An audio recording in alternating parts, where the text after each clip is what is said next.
story you are about to hear is true. Only the names have been changed to protect the innocent. Fatima Cigarettes, best of long cigarettes, brings you Dragnet.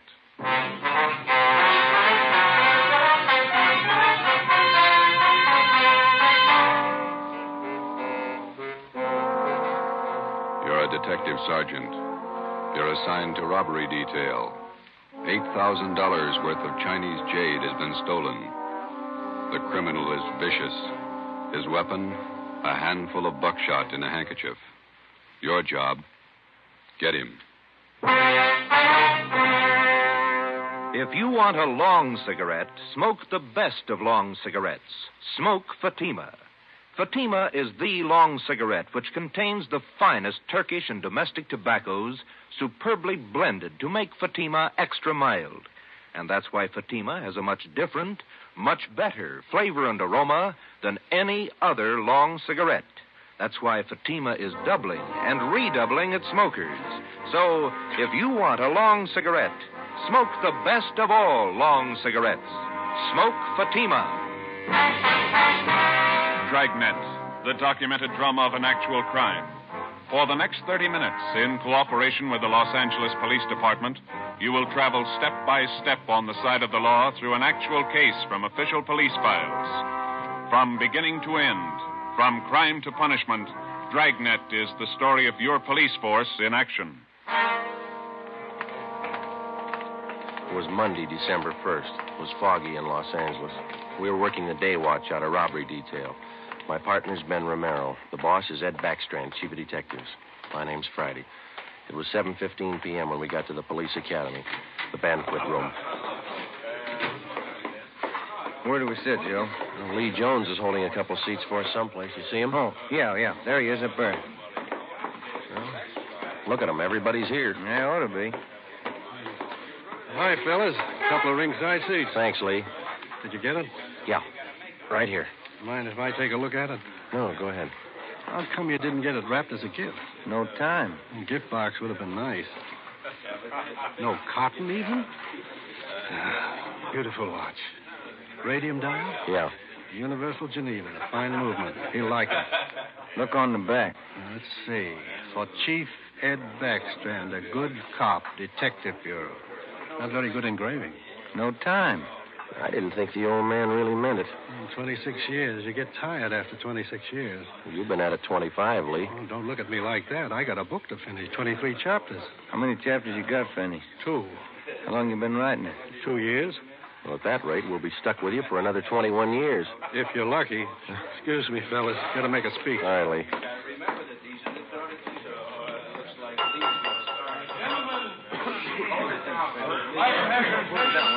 Your attention. To get the proceedings underway here, before we introduce the man of the hour, I'd like to pass along a little story you might get a kick out of. I was driving down from Utah last year, stopped off at a hotel in Elko, Nevada. When I went up to register for my room, there was an Indian ahead of me. The clerk asked this Indian fella to sign his name, and the clerk handed him a pen. The Indian made an X on the book. The clerk looked at him for a minute and said, "Say, aren't you Chief Deerskin? Haven't I seen you in the movies?" The Indian nodded his head and looked a little upset. "Oh," he said. "Oh, we make a lot of movies in Hollywood." The clerk smiled and said, "A lot of people at Elko here would like to get your autograph, Chief." Then the Indian grabbed the pen up again and he said, "Me no like a autograph hunters. Me no want to be bothered." Then he drew a circle around the X he made. The clerk said, "Why'd you do that, Chief?" The Indian said, "Me no use the right name." Oh, hey, Joe. Yeah, there's Rogers over there. He's motioning to Where? Oh, yeah, excuse me a minute, Ben. The chief was retiring tonight. He's been using his right name for 26 years, and he's proud of it. And we're proud to have been associated. You want me, Rogers? A phone for you, Joe. You can take it on the extension After outside. 26 Thanks, Pete. years of service, he's retiring from the Los Angeles Police Department. We're going to miss him. Gentlemen, a fine officer, Chief Ed Backstrand. Here's the phone. Rub it in. Thanks. Friday. Joe, this is Gonzalez. Yeah, Jeff. Sorry to bother you, but Powers said I should call you. Yeah? I need some legwork. Something big? Pretty big, yeah. Too many loose ends. Pena and I can't pull them all in. When do you want us? As soon as you can get down here. That important, huh? A man may die, Joe.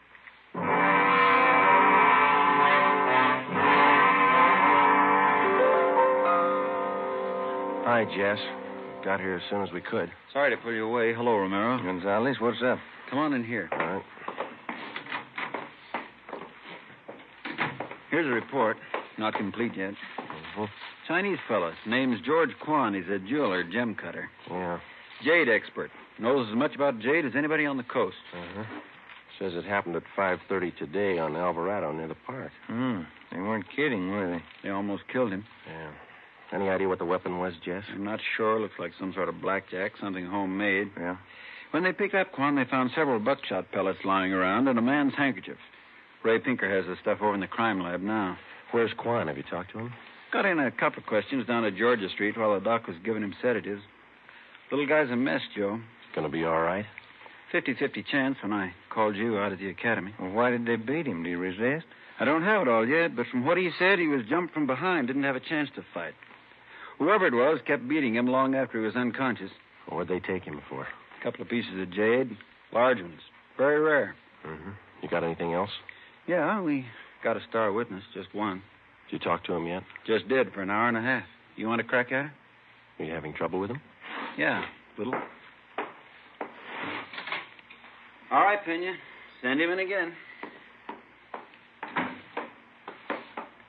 Yes, sir. You want to talk some more? 6 years old, Joe. His name was Norman Eugene Fisher, and he was 6 years of age last April. Like all young boys his age, his imagination ran away with him.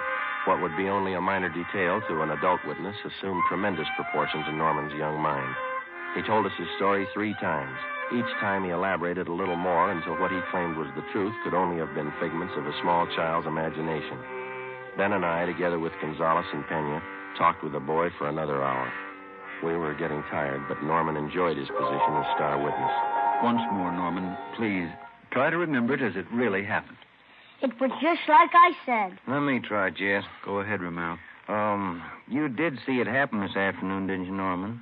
Yes, sir, I did. Good. Now, you were on your way home from the store. Oh, no, sir. I was running away from a man. He was chasing me.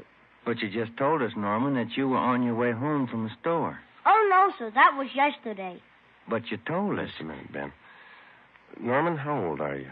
Next year, I'm going to be 21. No, that's not right. 21, that's older than I am. Well, when I am 21, I'm going to get a hot rod. Fastest car in the world. 10,000 miles an hour. Sure you will, but how old are you now? 6, but I'm going to be 21 soon. I remember when I was 6 years old, Norman. A lot of things I wanted. Electric train. I got one. Well, it must be something you'd like to have. One thing that maybe now that you don't have, huh? Will you give it to me? Well, if I can. What do you want? I'd like your gun. Well, what do you want a gun for? I want to put people in jail like you guys do. Sometimes it takes more than a gun, Norman. What do you mean? Just because you've got a gun doesn't mean you're a cop. Well, what does? Just a minute, son.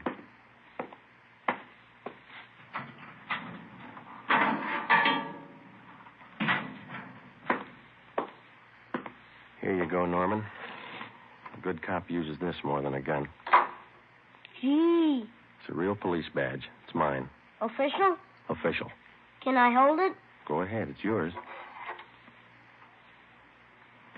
When I wear this, I'm a real detective. Well, that's part of it. The other part is to tell us what you really saw today. Now, how about it, huh? There were 4 men, like I said, and they all had machines. No, wait a minute, Norman. I thought you said you were a detective now. I am. Well, a good detective has to remember exactly what he sees, not something he makes up.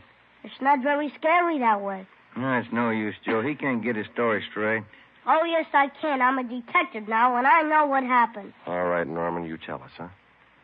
I was on my way home from the store. I saw this truck stop down the street. What did the truck look like? I don't know. It was a funny kind of truck. Had a wood back. You mean like a dump truck? Kind of, but it was a small truck. Old kind of car. Like he took out the back part and put wood boards like a truck. You mean whoever owned the truck cut the back end out and made it look like a truck, huh? Yeah, that's the way it looked. Anyway, this truck stopped by this Chinese man, and the man got out, and the man started to hit this man. And the man fell on the sidewalk, and the man kept hitting him and hitting him as hard as anything. Well, what was he hitting him with? With his handkerchief? There he goes again. No, I don't know. How about that, Jess? Could tie in. Go on, Norman. Well, that's all I saw. No, I mean after the man hit him, what did he do? Oh, well, he grabbed a bunch of stuff from this man's pocket, and he went into the truck and he speeded away. Norman, you're a good detective. I want you to think real hard now. Do you know what a license number is? Yeah. Good. Do you think you could remember the numbers on that truck? If I knew what they were, I could. In school, we're just having numbers now. I only know up to 7, but there were 2 7s in it. You're getting all this, Jess? Yeah, keep going. Norman, you've helped us a lot. Can you remember what the man on the truck looked like? He had a big head and he looked mean. All right, just one more thing now. Can you remember the color of that truck? It looked black, but the back part had black and white stripes. I don't know how you did it, Joe. Well, what do you think? How about it? Me too. All right, Norman. Your mother's waiting outside for you. You can go home now. You're a real detective. Can I wear my badge now? You bet you can. Okay. Say, Yes, sir? as soon as I arrest somebody, will you put him in jail? With the help of an outdated police badge, no longer official, we had the statement of a 6-year-old boy with a healthy imagination. We had an idea he was telling us the truth, but we had no way of being certain. Since he was the only witness, we had to accept his word and hope that he was putting us on the right track. The quickest way to make sure was to see if some of the details in little Norman Fisher's story would check out. Jess Gonzalez and Manuel Pena took the job of trying to locate a homemade pickup truck with 2 7s in the license number. They started by checking all the late 3.8 forms, the vehicle theft and impound reports. The next morning, Ben and I called the General Hospital and talked with Dr. Sebastian.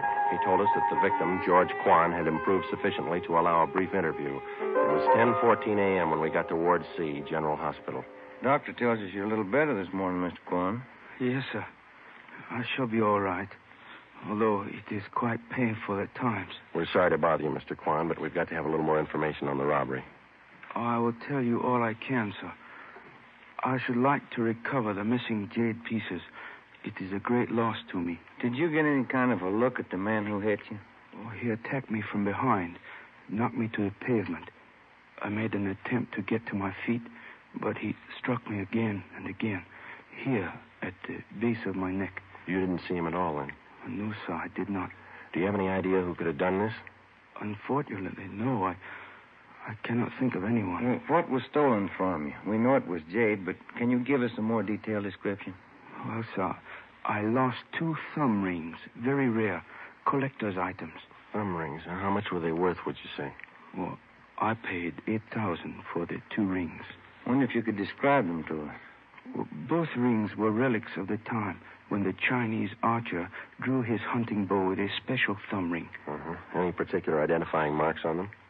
Oh, they both have linings of fine gold to fit them to the fingers of the new owners. Who were the new owners?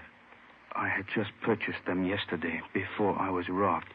I was on my way to San Francisco to show them to prospective buyers. Who did you buy the rings from, Mr. Kwan? Mrs. Inez Curtis, a very reputable dealer. We have done business for many years. I wonder if we could have her business address, huh? She has her office at her home. It is 1957 Harper Annex off Sunset Boulevard in Beverly Hills. How many people knew that you had the jade on you at that particular time yesterday? Oh, let me see. There were only 2 other buyers present beside Mrs. Curtis. I do not recall their names. They were new to me. Mrs. Curtis would know. Mr. Kwan, we know that you're tired. We have just one more question. Certainly. I wonder if I might trouble you to hand me that tumbler of water with a glass straw. Surely. Here you are.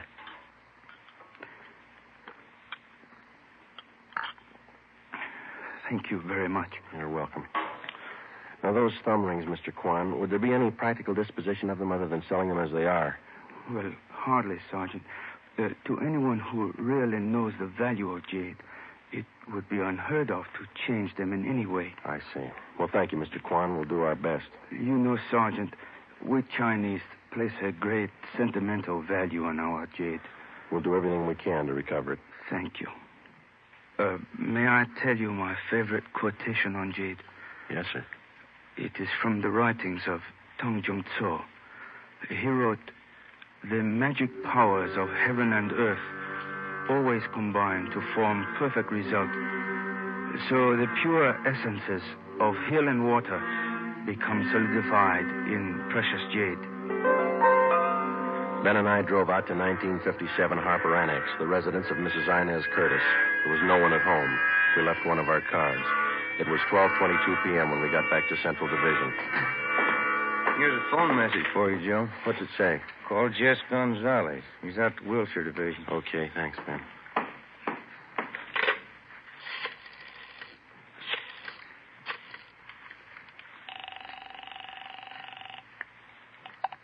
Wilshire Detectives, Dillian. Hi, Harry. Gonzalez around? Just a minute. Take it on 3, Judge. Gonzalez, Friday, Jess.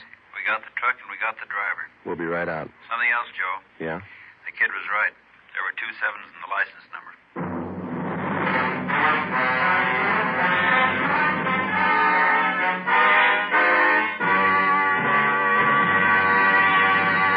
You are listening to Dragnet for the solution to an actual case from official police files. Now, here is a real solution to many of your Christmas shopping problems. If your friends smoke a long cigarette, give the best of long cigarettes, Fatima. Give Fatima for quality.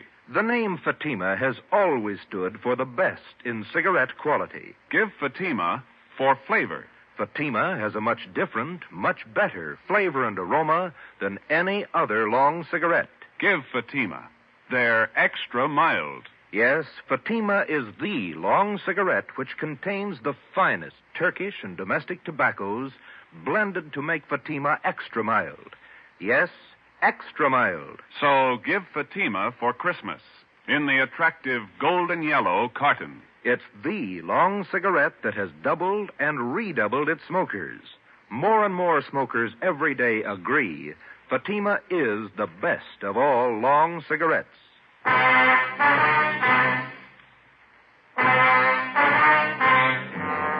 Wilbur Rasmussen, white, male American, age 31, 5 feet 10 inches, 190 pounds, black hair, brown eyes. He was the driver of the truck. Gonzalez and Pena began by checking through all of the reports of trucks impounded during the past 24 hours. There were 23. Out of those 23, they narrowed it down to 4 possibilities. The third vehicle that they checked fitted the young witness's description of the holdup truck. We still could not be absolutely certain that the impounded truck was the one we were looking for. The same could be said of the driver, Wilbur Rasmussen. The net result of checking impound reports doesn't always result in the apprehension of a suspect, but in this case we were lucky. The driver had been picked up for drunk driving. It was 1:30 p.m. when we checked in at the Wilshire Division. Hi, Jess. Where is he? You're a little late. What do you mean? He's gone, released on bail. Who furnished the bail? The woman he works for, Mrs. Inez Curtis. Well, that doesn't figure, Jess, or does it? Why not? How many people knew Quan had the jade? That's not my guess. Quan vouches for her. He's been doing business with her for years. What do you think, Joe? It's your show. I'm just tagging along. Well, one thing's sure. Just a minute. Wilshire Detectives, Gonzalez. Yeah, Pena. He did? No, meet me back here. Friday and Romero are here. Right. The Fisher kid just identified Rasmussen's picture. The identification of Wilbur Rasmussen by 6-year-old Norman Fisher was far from sufficient to take the case to court. We had to have evidence, lots of it. Rasmussen had been given a thorough shakedown, his apartment and the truck. There was no sign of the stolen jade rings. Gonzalez told us that the truck had come from the U-Drive truck rental on Figueroa Street. We checked with Mr. Crockett at U-Drive. Let me have another look at that picture, boys. Yeah, here you are. What'd you say his name was? Rasmussen. Wilbur Rasmussen. You want to know if he rented a truck from Miss Wynn? Yesterday. Maybe the day before. No, not this fella. Never seen him. Before we left U-Drive, we checked over the rental contract on the truck in question. The deposit check for the truck was signed by Mrs. Inez Curtis. The truck was checked out at 6 a.m. The rental contract, the actual release form showing to whom the vehicle had been rented, was signed by a Harry Wilson. Rasmussen's name did not appear on any of the usual rental forms. The manager of U-Drive was positive that he had not rented a truck to Rasmussen. We drove out to 1957 Harper Annex. This time we found Mrs. Inez Curtis at home. I'm terribly sorry about Mr. Kwan. Does he have everything he needs in the hospital? Yes, ma'am. How long did you say this Harry Wilson had been working for you? 6 or 8 weeks. But I'm sure you're wrong about him. We're not accusing him of anything, Miss Curtis. We just want to talk to him. He certainly came to me well recommended. He was a nice man. When's the last time you saw him? Day before yesterday. He asked for his check, said he was quitting. Told him I was sorry to see him go. I'm anxious to get that guest house finished. How about Rasmussen, Miss Curtis? How long has he been with you? Wilbur's been with me for about 7 months. Good worker, but he drinks too much. Feel sorry for him. You've rented trucks from the U-Drive company right along? Oh, yes, from Mr. Crockett. We had to have a truck to haul our building supplies. I'm saving an awful lot of money contracting this myself. It's a great saving. Yes, ma'am. The deposit on this last rental, did you give that check to Wilson or to Rasmussen? I sent both of them down to pick it up. Like I say, Wilbur's been drinking rather heavily lately, and I think Harry's the better driver of the two. Do you know which one of those men was driving the truck about 5:30 in the afternoon day before yesterday? Well, how would I know that, Sergeant? All I know is that I sent both of them down. I told Harry to drive. Yeah, I see. Miss Curtis, were either of those men present the day you sold the jade rings to Mr. Kwan? No. They have nothing to do with my gym business, whatever. Did either of these men know about Mr. Kwan's purchase? Well, that's possible. They knew he was here. I'm sure they saw him come in. It's entirely possible that they might have overheard something. When did Mr. Kwan leave your house? About 5 o'clock. What time did 2 men go after the truck? Oh, they picked that up early in the morning. Mr. Crockett down at U-Drive says that only Harry Wilson checked out the truck. Says he's never seen Rasmussen before. That's entirely possible. Like I say, they might well have made other arrangements. Were there any other people present when Mr. Kwan bought that jade? Yes, there were. 2 other buyers. They were bidding for the thumb rings, too. Mr. Kwan had the high bid, so I sold them to him. I wonder if we could have their names. Certainly, I'll write them down for you. Miss Curtis, do you have any idea where we might locate Harry Wilson? Well, he told me he was going to Mexico, said he had friends down there. Well, thank you, Miss Curtis. You've been very helpful. Are you sure there isn't anything Mr. Kwan needs? Yes, ma'am. 2 jade rings. Mrs. Inez Curtis gave us a detailed description of Harry Wilson. She also gave us the names and addresses of the 2 other buyers who were present when Mr. George Kwan made his purchase. We checked them out and found them to be equally as reputable as Mrs. Curtis. They could tell us nothing of the robbery. We went back to the office and got out an APB and a radiogram on Harry Wilson from the description given us by Mrs. Curtis. Stakeouts were maintained at Wilbur Rasmussen's apartment and at the home of Mrs. Inez Curtis. It was 4:30 p.m. when we got to the 2nd floor of the old city jail building, the crime lab. Lee Jones had the evidence laid out for us. Funny thing about the handkerchief, boys. What's that, Lee? The blood stains. Old ones along with the new ones. How does that figure? We know how the new ones were made when the handkerchief was filled with buckshot and used on Kwan. The old ones, hard to tell. How old did you say they were? Well, the handkerchief has been through the laundry a few times. Stains didn't come out. Laundry marks right here. I don't see them. Man used peerless laundry. Infrared marking system. Let me show you. Infrared lamp, Lee? Yeah. There's your marking.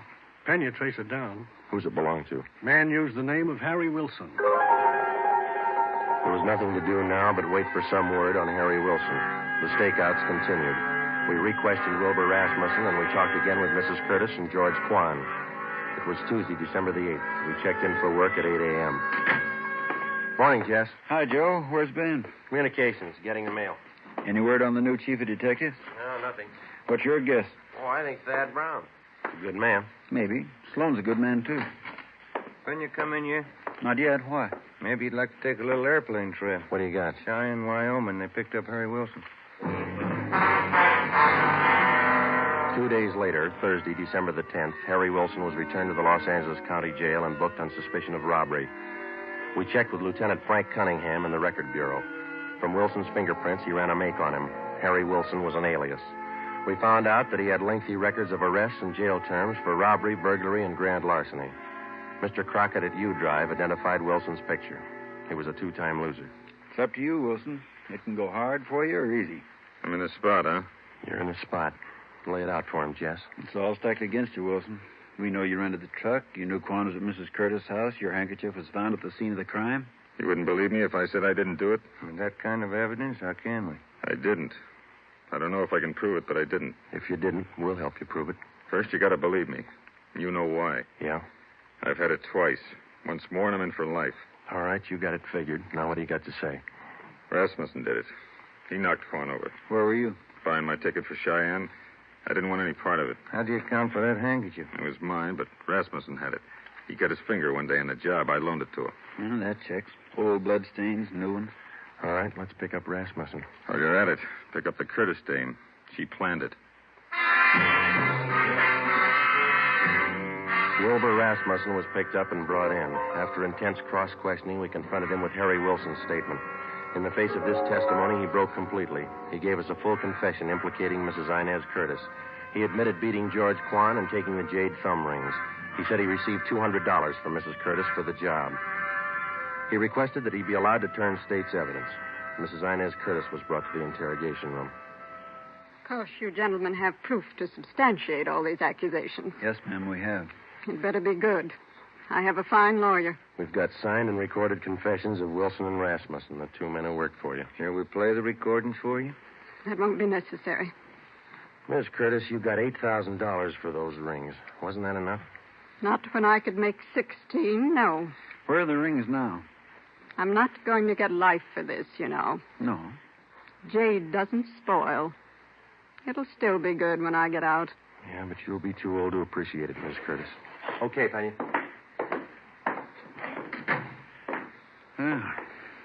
That was a funny one. Sure was. How about it? Did you figure it this way, Joe? You don't expect me to answer that, do you?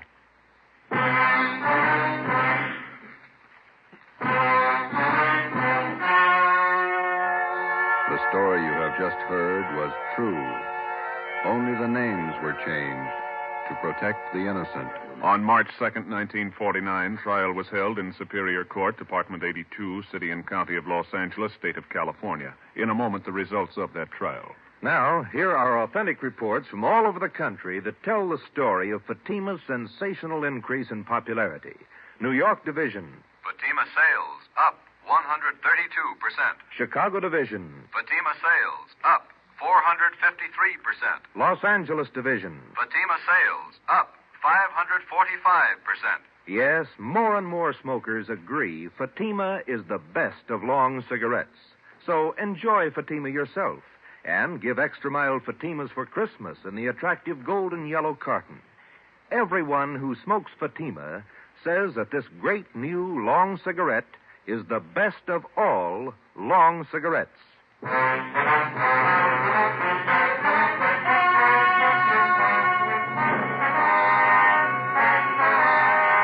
Mrs. Inez Curtis was tried and convicted of robbery and conspiracy. She received the maximum sentence as prescribed by law.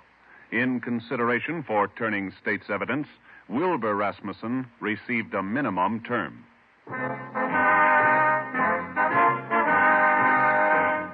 You have just heard Dragnet, a new series of authentic cases from official files. Technical advice for Dragnet comes from the Office of Acting Chief of Police, W.A. Wharton, Los Angeles Police Department. Dragnet honors the city of Knoxville, state of Tennessee, and the men who make up the Knoxville Police Department, another of America's great law enforcement agencies. One of these men, Sergeant Joe H. Roberts, director of the Knoxville City School Safety Patrols, who dedicates his life to making yours more secure. Fatima Cigarettes, the best of long cigarettes, has brought you Dragnet, portion transcribed from Los Angeles. Let that merry tune remind you to get him the big Christmas humidor of smooth, sure-fresh velvet pipe and cigarette tobacco. It's a double pleasure to any smoker when you give this generous humidor of velvet. It smokes cool and sweet in both pipe and cigarette. In every way, the gift for him is a Christmas humidor of velvet, America's smoothest smoke. Be sure to listen to Dragnet next week. Your tune for the stars on NBC.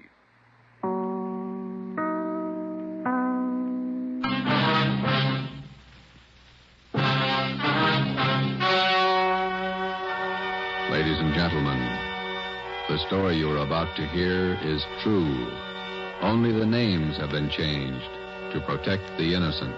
Fatima Cigarettes, best of all long cigarettes, brings you Dragnet.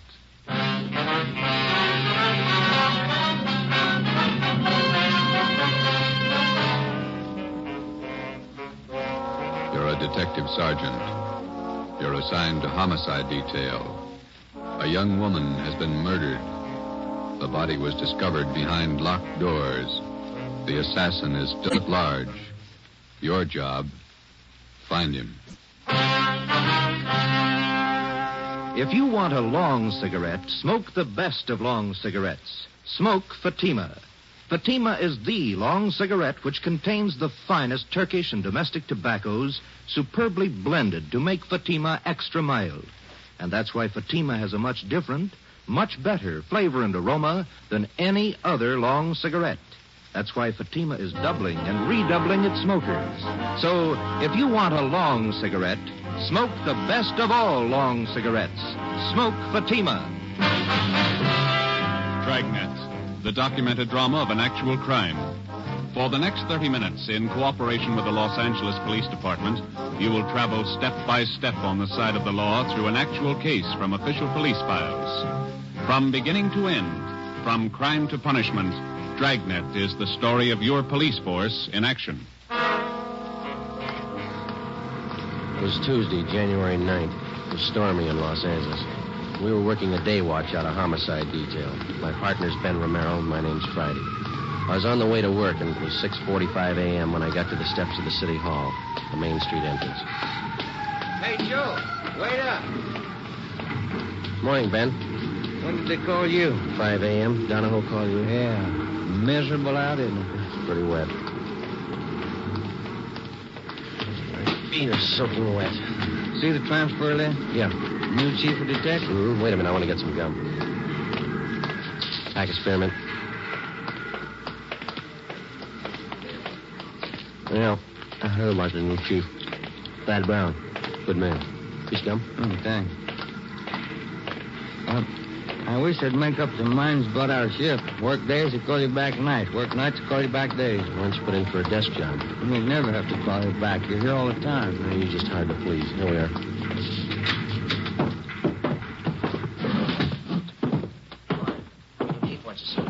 Thanks, Egan. Gentlemen, sit down. This is a great way to start off as your new chief. Call you back on a rotten morning like this. We're glad you got the job, Thad. Yeah, congratulations, Chief. It's hard to follow a man like Ed Backstrand. Going to need your help. You got it. Here's why I called you back. Laura Barclay. With the dead body report, nightclub entertainer. Landlady found the body an hour ago. Who's covering? Burton and Anderson. They're out there now. Strangled, huh? Well, the lamp cord. Still trying to figure out how the guy got in the house. Doors and windows all locked. Yeah. The tack. That the motive? For now, yeah. I just came from there. I think there's more. Any reason? Her room wasn't prowled. Yeah? Well, just a hunch. Play it for me. Ben and I left Thad Brown's office, picked up Lieutenant Lee Jones at the crime lab, and drove to the West Adams district, number 16 Imperial Place, where the body of Laura Barclay had been found. It was an ornate frame structure done in Victorian style, at least 30 to 40 years old. Number 16 was on the ground floor. We went in. A narrow hallway led to the bedroom in the rear of the house. 2 gas jet fixtures, which had been converted to electricity, were the only illumination. This place has seen better days. Anybody else coming out, Lee? I see flash bulbs down there. They must be here already. Lieutenant, Friday, down this way. Hi, Burton. Hi. Photographer's covering the body position. Peterson's dusting for prints. Fred, shoot a couple of overheads. Don't make them all angle shots. Get up high, then move in close. Yeah, Chief was right. Room's in pretty good order. Did you talk to anybody, Burton? Landlady lives upstairs. Only 2 people living in the building. Mm-hmm. Did she tell you anything? Said the Barclay girl paid her rent on time. Good tenant. Plays the organ at the Blue Fox. Cocktail lounge. Any idea how the murderer got in here? Not yet. Every door and window in the place is locked. Anything else? That's it so far. We'll give you 15.7 on what we got. Okay, Lloyd. You and Anderson have another detail? Yeah, working on that Westwood thing. 2 uniform men outside if you want anything. Right, thanks. Looks like a tough one, Joe. Whoever did it must have come in through the keyhole. See you later. So long, Lloyd. Andy. Peterson's dusting for prints. Nothing yet. Only piece of physical evidence so far, the lamp cord she was strangled with. I'll run it through downtown. Not a sign of a struggle. Maybe she wanted to die. Check the bathroom, will you, Ben? Yeah. I'll look around the kitchen. Hey, Pete, have you dusted the lamps yet? Not this one. I'm going to keep this.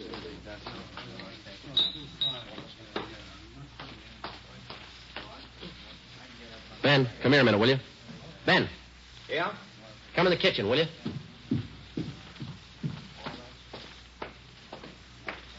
You got a pencil? Oh, yeah. Yeah, here you are. Okay. Take a look at this garbage chute here.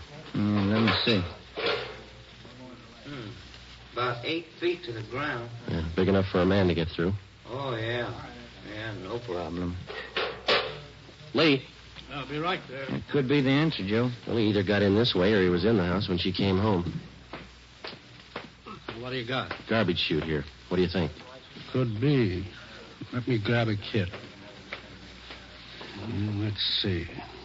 Aluminum powder. There it is.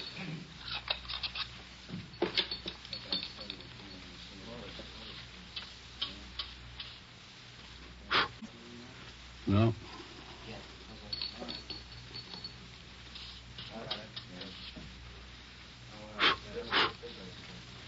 No, nothing on the outside of the lid.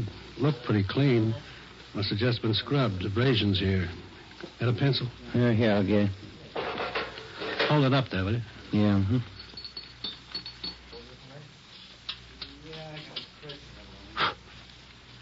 Yeah, there we go. Large prints. Unusually large. Big hands. Can I look inside the chute a minute, Lee? Go ahead. Watch that lid. Yeah, I will. Looks like it's blocked off upstairs. This thing hasn't been used for garbage for some time. Most of them were condemned a few years back. I'll get Fred to shoot these. Let's go in the living room.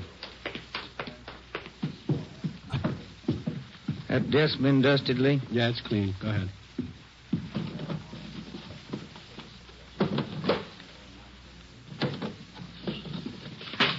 Take a look, Joe.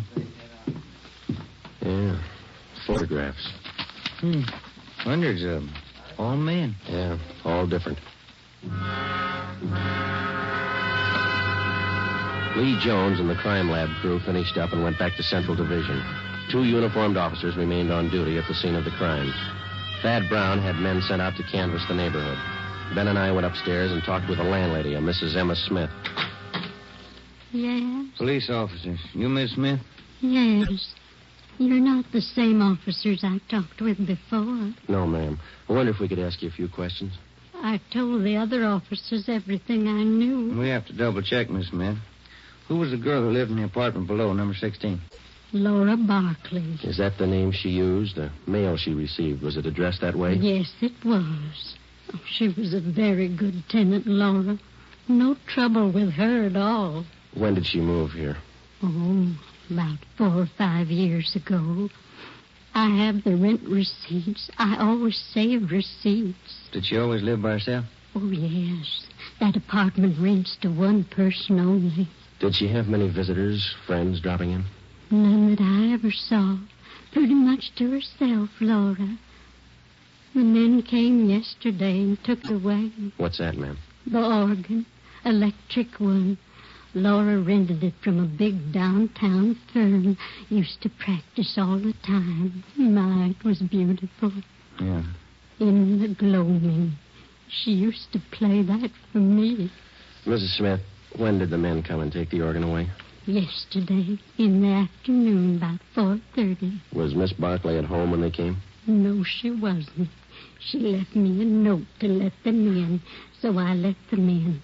I never allow anyone in the apartment without a note. You know the name of the company where she rented the organ? Braziers, it was called, down on South Spring. Well, didn't you think it was unusual that Miss Barkley didn't have any friends? Now, officer, I didn't say Laura didn't have any friends. What I said was that she didn't have any friends who came to see her here. She moved here from a hotel for women. That's the reference she gave me. I see. I wonder if you could give us the address of that hotel, please. I'll write it down for you. Thank you.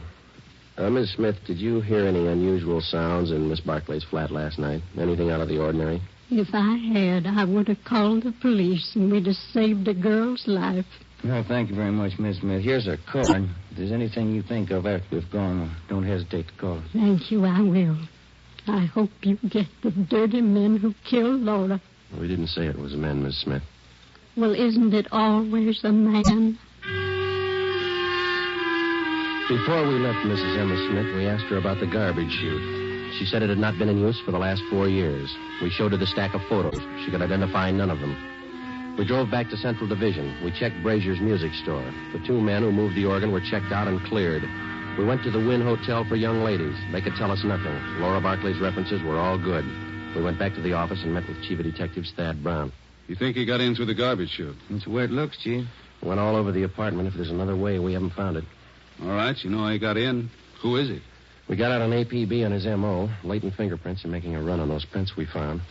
You got an idea about these pictures here. Most of them theatrical stills, show people. Frank Latour and his canine circus. To Laura, all my love, Frank. Tell you what you do. Here's a guy I checked with this morning. Bernard Caribbean, theatrical booking agent, huh? Yeah, Barney's office is down in the Orpheum building, 8th and Hill. He booked her into the Blue Fox. See what he can tell you. Right. You grabbed the pictures, Ben, huh? Oh, yeah. Well, you got more than you started with. Yeah, those fingerprints. We get a make on him, we'll be close to the guy. So was the Barclay girl. But he got away.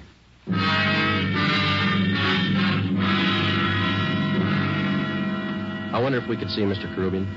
Who's calling, please? Sergeant Romero and Sergeant Friday, police officers. Oh, one moment, please. Yeah, please. 2 police officers to see you, Mr. Caribbean. Sergeant Friday and Sergeant Romero, is that right? Yes, ma'am. Send him in. Go right in. Thank you. All right, let's go.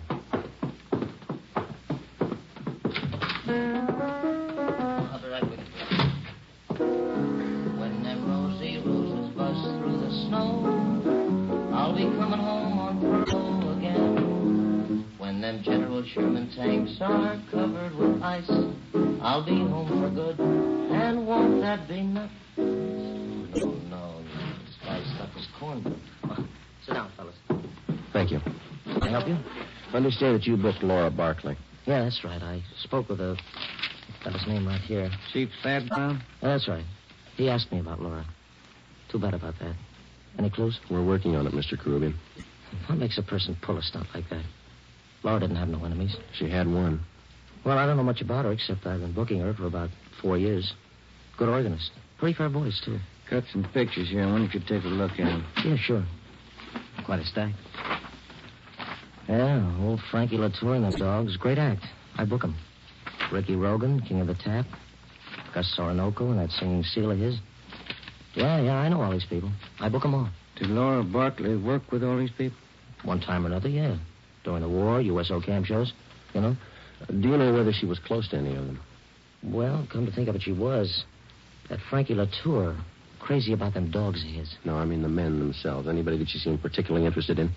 Never heard her mention anybody. Pretty girl. Did you know her very well, Mr. Groovy? Only when she came in and out of town on an engagement. I'm a married man. Well, then you don't think there's anything to these pictures here of hers, huh? Well, I wouldn't say so. When you're on the road, you always collect photos of the people you work with. Souvenirs. Mm-hmm. Well, thank you very much, Mr. Caribbean. Here's our card. You betcha. I sure hope you catch the guy. Wonder why he picked on Laura. Sometimes they don't have a reason. When we left Bernard Caribbean's office, we checked by the Blue Fox Cocktail Lounge. It was still early. The sign said open 5 p.m. It was 3:15. We went to the morgue in the basement of the Hall of Justice and looked at the coroner's report. The autopsy report stated that the cause of death for Laura Barclay was strangulation. We went to the second floor of the old city jail building, the crime lab. Nothing on the lamp cord. Standard UL 110 line. Bite anywhere. No prints. How about the chute, Lee? Went back there and rechecked. You were right. The guy got in through the garbage chute. Found more of the same prints along with some cloth impressions in the dust. Tell you anything? The guy was wearing some kind of tweed, Donegal, 15 to the inch. How about the size of a man, Lee? How big could he be to clear that chute? It had a 20-inch diameter. Almost any man could squeeze through that. Check the ground level of the chute. Cement, no footprints. You don't have too much for it. I got one thing for you. What's that? I think I found your motive, and not the one listed on the report. Yeah? Here are the blow-ups of the body. This 36 by 54 here. Hold that in, will you, Ben? No, I don't. Look through this magnifying glass here. The right hand. Yeah. See where I'm pointing? Ring finger, yeah. Look like ring marks. That's right. Pretty wide. Must have been good-sized rings. Well, they might still be in that room. I called Thad Brown. He had the room rechecked. No sign. And you think we got a burglary motive on our hands? That's my guess. Thad had the boys check with the landlady. She didn't know anything about any rings the Barclay girl might have had. That doesn't help. I think I got something else here. Library book. Hers? There are cards in one of the pockets inside, checked out from the L.A. Public Library main branch. Mm-hmm. I think these might be your lead on the missing rings. A librarian sees a person's hands every time they check out a book.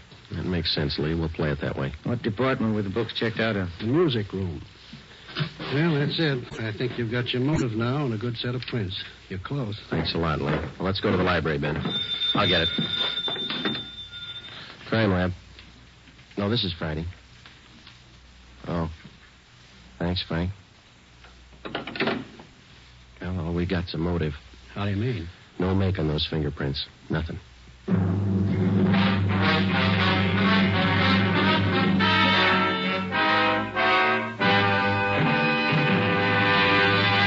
You are listening to Dragnet for the solution to an actual case from official police files. Now, here is a real solution to many of your Christmas shopping problems. If your friends smoke a long cigarette, give the best of all long cigarettes, Fatima. Give Fatima for quality. The name Fatima has always stood for the best in cigarette quality. Give Fatima for flavor. Fatima has a much different, much better flavor and aroma than any other long cigarette. Give Fatima. They're extra mild. Yes, Fatima is the long cigarette which contains the finest Turkish and domestic tobaccos superbly blended to make Fatima extra mild. Yes, extra mild. So give Fatima for Christmas in the attractive golden yellow carton. It's the long cigarette that has doubled and redoubled its smokers. Yes, more and more smokers every day agree Fatima is the best of all long cigarettes. 4:30 p.m. Tuesday, January 9th. Heavy rain. Laura Barclay's murderer was still a free man. Ben and I were sure that whoever left their fingerprints on the inside of that garbage chute was the same man who murdered the Barclay girl. He had no previous record. His first crime, as far as we knew, was a killing, and the odds were all in his favor. The fingerprints gave us nothing. All we had left to lead us to the killer were 3 library books and a stack of old theatrical photos. The solution of most crimes for the working detective is method and persistence. When you have clues, you work with them. When you don't, you work your way to a logical conclusion as best you can. We went to the Los Angeles Public Library, the main branch. The librarians in the music room handle thousands of readers every week. None of them remembered Laura Barclay. We drove over to the Blue Fox Cocktail Lounge. We interviewed the manager, and he knew nothing of her personal life. We talked to Harry Schumann, the organist who had taken Laura Barclay's place. What would you like to hear, fellas? Police officers like to talk to you, man. About Laura, huh? That's right. All right, if I keep on playing? The manager wants full 15-minute sets. Oh, yeah, go ahead. That's all right. What can I tell you? How long have you known Miss Barclay? Oh, 4 or 5 years. It's a terrible thing. You got to get whoever did it. Yeah, we're going to try. Can you think of anybody that might have killed her? I know you ask that question of everybody. I don't know.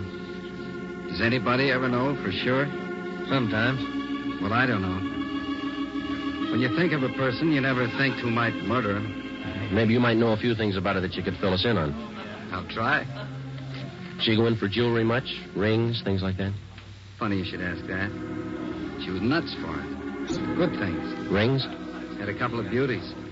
Diamonds they were, big stones. Cost $4,000. I know she used to put most of her money into those rings. She buy them on time? Yeah. I remember one night she was overjoyed. The night she paid him off. Cost a lot of dough. Can you describe those rings for us? Not too good.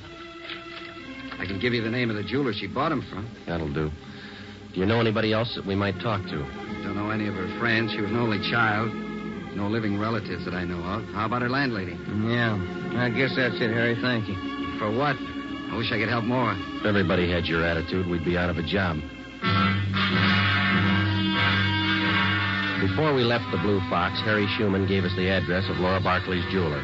The next morning, we checked with the manager of the store, and he gave us a complete description of the 2 diamond rings which the dead girl had purchased. They were valued at $4,000. He gave us detailed drawings of the rings. We went back to the office, gave the information to burglary detail. An all-points bulletin was put out describing them. Pawn shops throughout the city and state were alerted to watch for the stolen rings. We had lunch with Chief Thad Brown at Costa's Cafe. Never mind, O'Mara. I'll get it. Oh, thank you, Chief. I'll get the tip. Stew was good. Do I have some change for the cigarette machine? Thanks. Need any cigarettes, Joe? No, thanks, Thad.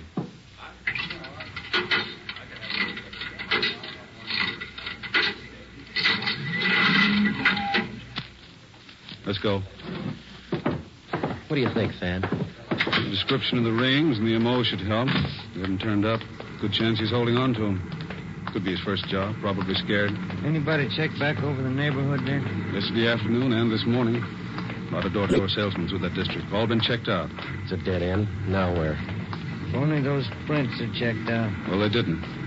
Got a kickback from Brereton in Sacramento on his MO. No make. We'll have to get him with what we've got. Here's the car.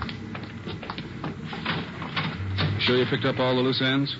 We've been back over the course 3 times. Go over it again. Keep going over it until something breaks. For the next 10 days, we retraced our steps from the room where the crime was committed throughout the neighborhood to the place where she worked, back to the same dead end. Ben and I checked and double-checked each other to make certain that neither of us had overlooked even the smallest detail of the investigation. We got no place. It was 8 a.m., January 19th. Homicide, Friday. This is Rubles and burglary, Joe. Yeah, Dick. Got something for you. Job pulled last night. Couple of watches, strand of pearls. How do we figure in it? His M.O. Yeah? Guy got in through the garbage chute. Besides fingerprints and photographs, one other mark by which the unknown criminal is identified is by his method of operation, his M.O. Once a thief finds a successful means of operation, he seldom changes it. In our search for Laura Barkley's murderer, we had checked our files and found no criminals at large whose practice it was to gain entrance through a garbage chute. It was reasonably safe to assume that this was the same man. It was 2 p.m., January 23rd. I was on my way back from the Record Bureau. Just had a call, Joe. Elmer Radcliffe. Informant? Yeah. Says 2 days ago he heard about some guy who was making the rounds trying to peddle a couple of diamond rings. Same ones? He's not sure. Doesn't know what the guy looked like. Any idea where the guy is now? Hasn't been around since. Told Elmer to keep his eyes open. Oh, that's good. Come in here, you two. What do you got, Thad? This report just came down from burglary. Pawn shop down on North Main took in a watch and strand of pearls last night. Yeah? Same stuff that Rubles called you about. Yeah, I remember. Where's it dying? Same guy tried to peddle a couple of diamond rings. 10 a.m., January 25th. Thad Brown arranged to have all pawn shop detail calls concerning the suspect put through to us on extension 2521, homicide. 5 days passed. No further word. Homicide, Friday. This is George Rose. I run the Harbor Pawn Shop, 2nd and Main. Yeah, what's the matter? Man in here, trying to turn those diamond rings. The ones on the stolen property list. I can't talk now. Stall him. We'll be right down.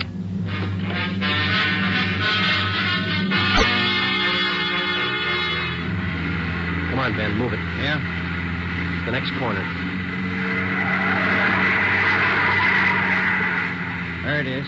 Just up a block. Pull up. All right, let's go. Yeah. Here we are. Say, fella, look out, Joe. He's got a gun. You all right, Joe? Yeah. Out the back way. Let's get him. There he goes, up alley. Can you hit him? You didn't stop him. Watch it. Come on, Joe. He's turning on the spring. He ran into that cafeteria up the street. Come on, let's run. Where'd he go? You see him? Yeah, there he goes. He's headed for the kitchen. Come on. Stop that man! Stop him! Out the back door into the alley. There he goes. Duck, Ben. All right, Joe, stop. He's not stopping. Stay clear. He's down. All right, come on.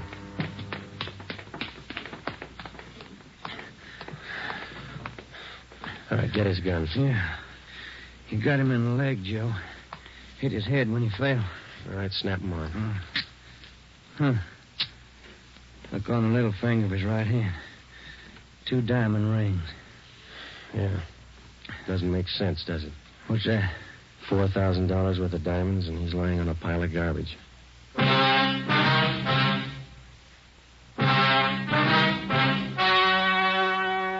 story you have just heard was true. Only the names were changed to protect the innocent. On April 2nd, 1947, trial was held in Superior Court, Department 81, City and County of Los Angeles, State of California. In a moment, the results of that trial. Now, here are authentic reports from all over the country that tell the story of Fatima's sensational increase in popularity. New Orleans Division. Fatima sales up 300%. Detroit Division. Fatima sales up 348%. Los Angeles Division. Fatima sales up 545%. More and more smokers agree Fatima is the best of long cigarettes. So enjoy Fatima yourself and give extra mild Fatimas for Christmas in the attractive golden yellow carton. Everyone who smokes Fatima says that this great new long cigarette is the best of all long cigarettes.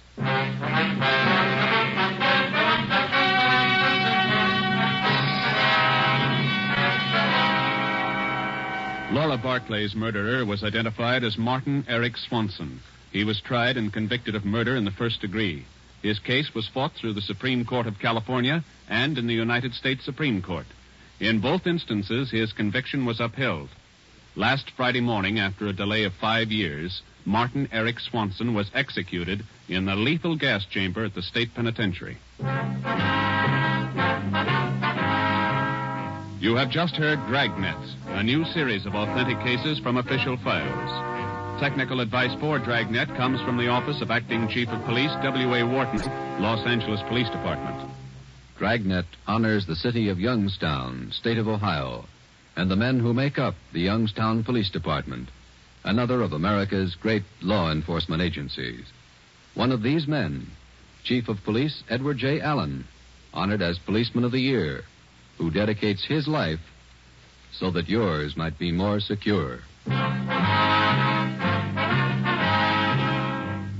Fatima Cigarettes, best of all long cigarettes, has brought you Dragnet from Los Angeles.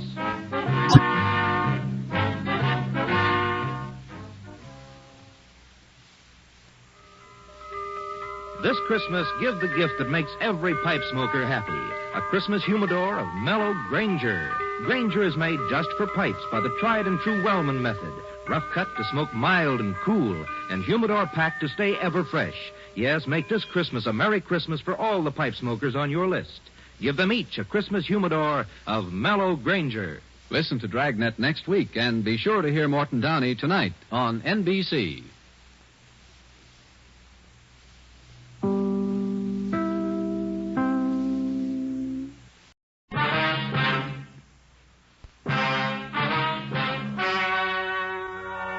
Ladies and gentlemen, the story you are about to hear is true.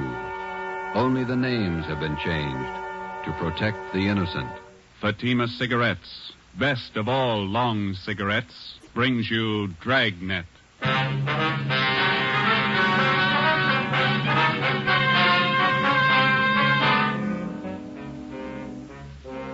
You're a detective sergeant. You're assigned to homicide detail. A small boy is reported missing from his home. His age, 9 years. Foul play is suspected. Your job, find him. If you want a long cigarette, smoke the best of long cigarettes. Smoke Fatima. Fatima is the long cigarette which contains the finest Turkish and domestic tobaccos superbly blended to make Fatima extra mild. And that's why Fatima has a much different, much better flavor and aroma than any other long cigarette. That's why Fatima is doubling and redoubling its smokers.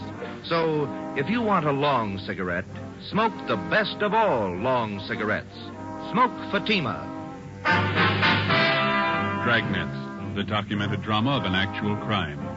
For the next 30 minutes, in cooperation with the Los Angeles Police Department, you will travel step by step on the side of the law through an actual case from official police files. From beginning to end, from crime to punishment, Dragnet is the story of your police force in action. It was Thursday, December 22nd. It was cold in Los Angeles. We were working the night watch out of homicide. My partner's Ben Romero. The boss is Thad Brown, chief of detectives. My name's Friday. I was on the way into work, and it was 3:55 p.m. when I got to room 42. Homicide. Hi, Joe.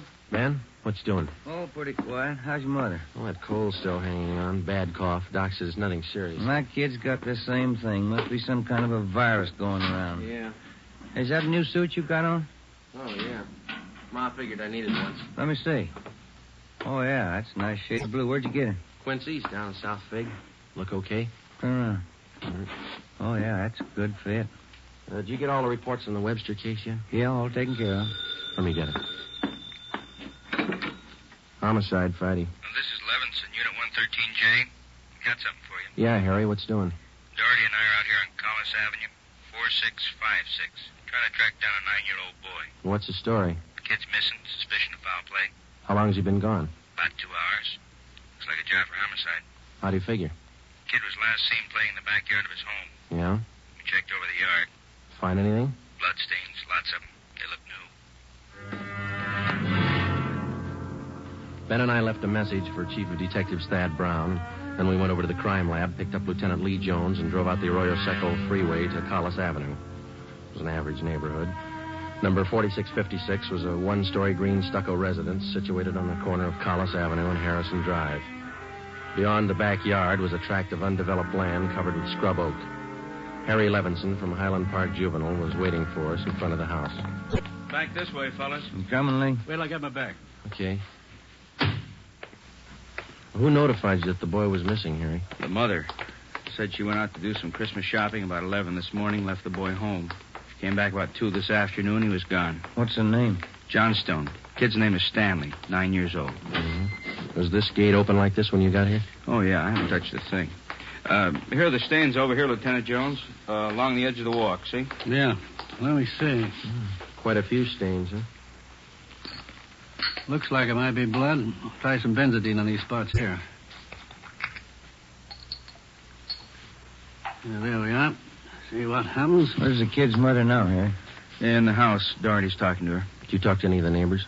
People next door. One's on this side. They couldn't tell us anything. There it is, fellas. Yelly? These spots I covered with benzodine. They're turning blue. Bloodstains, all right. Can't say definitely whether it's human or animal blood. Mm-hmm. You have to go back to the lab to run it through? Yeah, biological precipitin test. Hand me one of those glass vials from my bag, will you? Yeah. Okay, here you are. Thanks. Scrape some of these flakes off for a test. There we are. How soon can you tap the blood for us, Lee? Precipitin test won't run more than 20 minutes. It'll take 3 or 4 hours to run a blood grouping, though. That's it. Anything else you want to check? Levinson, anything else? Oh, right here, my handkerchief. Empty shell. That marker over there by the rose bush, that's where I found it. From a .22, huh? Yeah. Might tie in, might not. Mark it and dump it in this envelope, will you? Oh, yeah. Yeah. Shell. There you go. Did you get out a missing broadcast on the boy, Harry? Doherty did about half hour ago. Oh, here's a description here.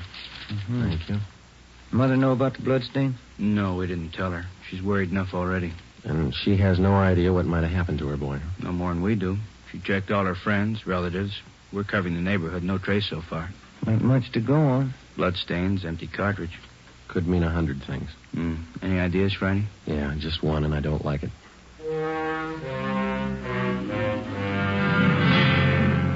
4:30 p.m., Thursday, December 22nd. The neighborhood search for 9-year-old Stanley Johnstone continued. Lee Jones went back to the crime lab to start the precipitant test and the blood grouping. Levinson and his partner Doherty from Highland Juvenile stood by. We called Chief of Detectives Thad Brown, and he ordered up a special detail to aid in the search for the missing boy. Ben and I questioned the boy's mother, Mrs. Ruth Johnstone, a woman in her early 40s. She seemed fairly calm under the circumstances. Miss Johnstone, is your boy standing in the habit of wandering off without telling you where he's going? No, he's not in the habit of wandering off, but he has done it before. When was the last time, Miss Johnstone? You don't have any children, do you, Sergeant Friday? No, I'm not married. Well, there comes that time in every young boy's life when he feels that it's time to leave home, to go out on his own. Usually happens somewhere around 8 to 10. I think I know what you mean. I've got a boy. Well, then you know how it is. My husband and I scolded Stanley one day after school, and he was quite put out about it. He thought George and I were unfair. Packed a few of his things and left. How long was he gone? Oh, no time at all, about 2 hours. I was worried about him, but my husband said to leave him alone. Said every boy had to go through that stage. Well, then you think he's run away from home again this time? Yes, I think so. He's been gone about 4 hours now, and I have a funny feeling about it. Did you and his father have some misunderstanding with the boy recently? Well, that's just it. We haven't. I don't mind telling you now that we're talking about it. I am getting worried. Any place around that he might like to visit? Hobby shop, playground, where he might be? Yeah, there's Jensen's model shop and little Shanna Burroughs, but I've already called them, and he hasn't been seen all day. I called all his friends. They have no idea where he is either. We'd like a list of all his friends and the places that he was known to frequent. Oh, yeah? All right, I'll give them to you. Where do you suppose he is? Where's your husband now, Miss Johnstone? Oh, he's at work. George works for the city. He's a fireman. What house is he stationed at? Engine Company 12. He's working the A platoon. He'll be home tomorrow morning. I haven't told him that Stanley's gone. Was there any chance that the boy might be down at the firehouse with his father? No. No, he seldom goes down there anymore. No, I don't think he's there. I'm awfully worried. May I call my husband? Certainly. Go right ahead.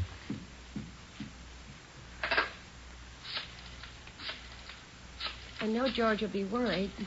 Stanley's been gone too long. Hello? May I speak with George Johnstone? This is Mrs. Johnstone. Thank you. I hate to call George at his work. Yes, ma'am. Does your husband own a gun? Yes, he does. What caliber, do you know? Well, it's a .45 automatic. He got it. George? This is Ruth. George, is Stanley down there with you by any chance? Oh. No, I can't find him anywhere. He hasn't been here when I came home from my shopping. There are 2 policemen here. No, I said there are 2 policemen here. Oh, no, dear. I'll call you if we don't find him soon. All right, dear. Yes, you too. Goodbye. Well, I didn't think he'd be with George. That .45, is that the only gun in the household? Well, yes. Why are you asking about guns? Has anything happened that you're not telling me about? No, ma'am. Just routine checking. We'll have to take a look at that .45, though, if you don't mind. Maybe I should tell you. We do have another gun in the house, but it's all wrapped up. George bought it for Stanley's Christmas present. May we see it, please? Well, yes. Will you have to unwrap it? Yes, I'm afraid so. Well, I think I can reach it. We had to hide it. Now, let me see. Oh, here's the paper it was wrapped in. Stanley must have found it. It's gone. See, here's the gift card and the box the gun came in, the rifle. Can I look at that box, ma'am? Thank you. How about it, Joe? .22 caliber. Thursday, December 22nd, 5:15 p.m. It was getting dark. The search for the missing boy continued. We checked the list of Stanley Johnstone's friends. None of them or their parents had any idea of his whereabouts. We talked with Levinson again. He had been in touch with the detail combing the neighborhood. They had found nothing. We went down to Collis Avenue and 10th Street, service station on the corner. 1 nickel, Joe? No, I got one. You watch for that, huh? Yeah. Thank you.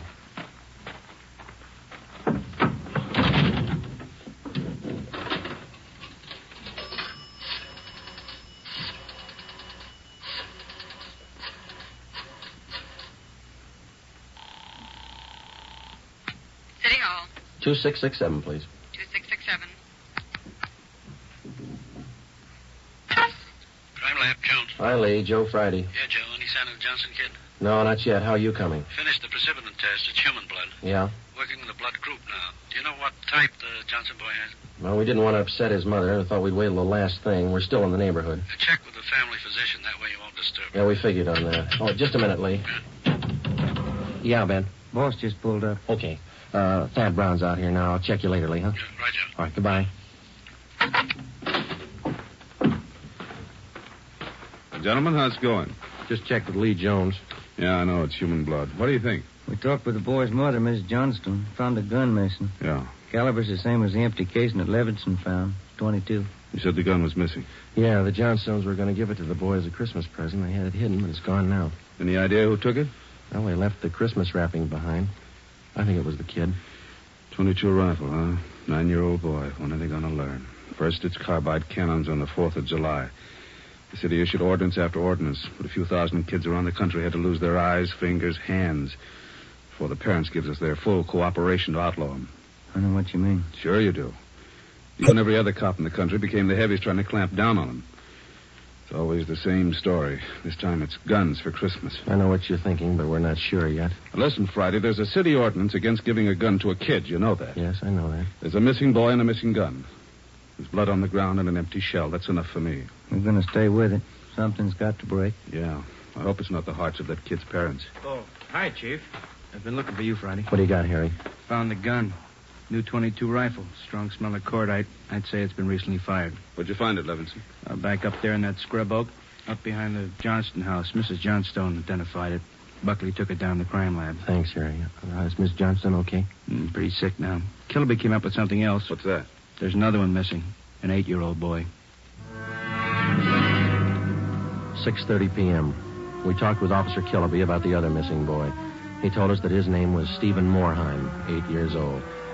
His family had just moved into the neighborhood, and it seemed that no one besides the Moorheim family knew that the boys played together. Mrs. Moorheim told us that Stephen told her that he was going out to play and that he'd be home by 6 o'clock for dinner. She told us that he was an unusually prompt boy and almost never overstayed his playtime. We got a description of the Moorheim boy and put out a missing broadcast. We called the Johnstones' family doctor. He told us that Stanley's blood was type O. At 7 p.m., we talked again with Mrs. John Moorheim. Are you sure Mrs. Johnstone doesn't know where the boys are? She has no idea, Miss Moorheim. It's terrible. It's just awful. I feel there's more to this thing.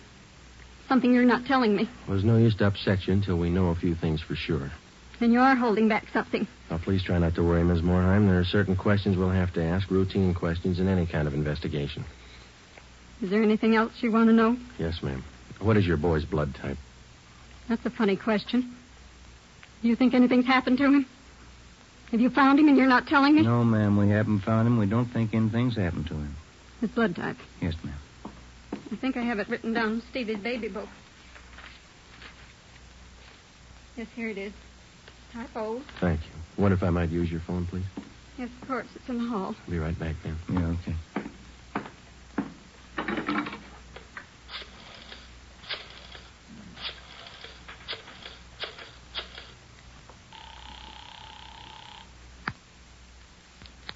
City Hall. 2667, please. 2667.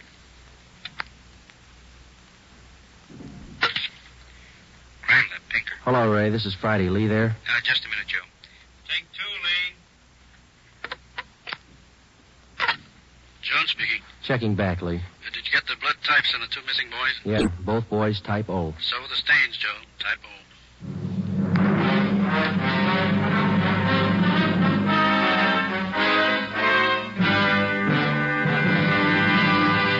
You are listening to Dragnet for the solution to an actual case from official police files.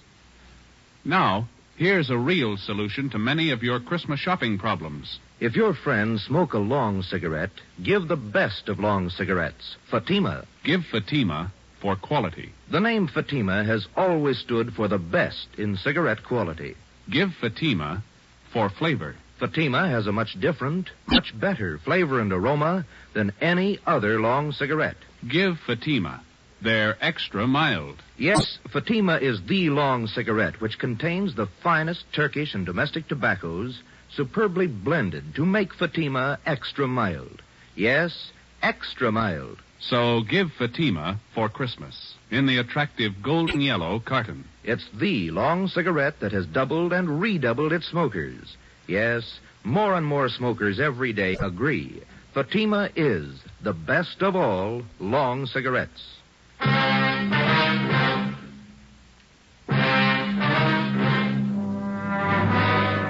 8 p.m., Thursday, December 22nd. Still no sign of either of the missing boys. Chief of Detectives Thad Brown went back to headquarters to direct the search from there. He dispatched another detail of 50 men to aid in the hunt for the missing youngsters. 8:30 p.m. It was getting colder. The citrus growers were warned to expect a freeze. We went up the block to see Mrs. Johnstone. Her husband had quit work early and returned home. We talked with him. He could tell us nothing more than we already knew. We still had not informed either of the families about the bloodstains and the empty cartridge casing which had been discovered in the backyard of the Johnstone home.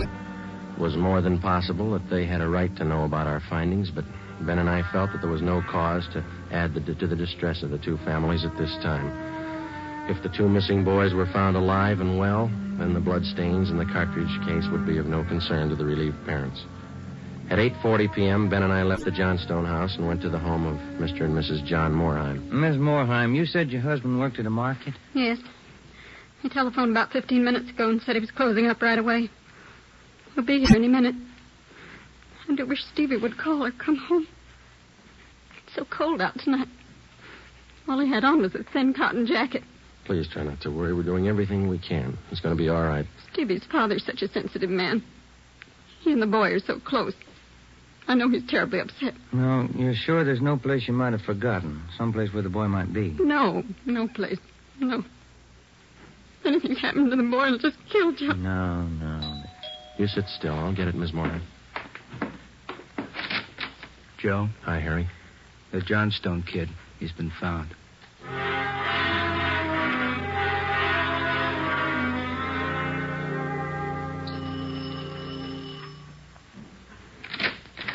Oh, he's home, Sergeant. He's come home. Thank God he's all right. Where's he been? Did he tell you? No, he didn't. His clothes were all dirty, and he's acting strange. I've never seen him like this. How do you mean, Miss Johnson? Well, he just came in the front door and said, "Hello, Mom," and then he sat down in a chair and stared at the floor. He won't talk to his father or me. Do you mind if I talk to him? No, go ahead. I asked him about the little Moorheim boy, and he wouldn't tell me a thing. Where is he now? In the living room. Looks all right. Yes. Son, this is a police officer. He wants to talk to you. Now, don't be afraid, dear. He only wants to ask you some questions. Son. You see, Sergeant? Stanley, come on, look at me, son. Get your head up, youngster. Come on, now that's better.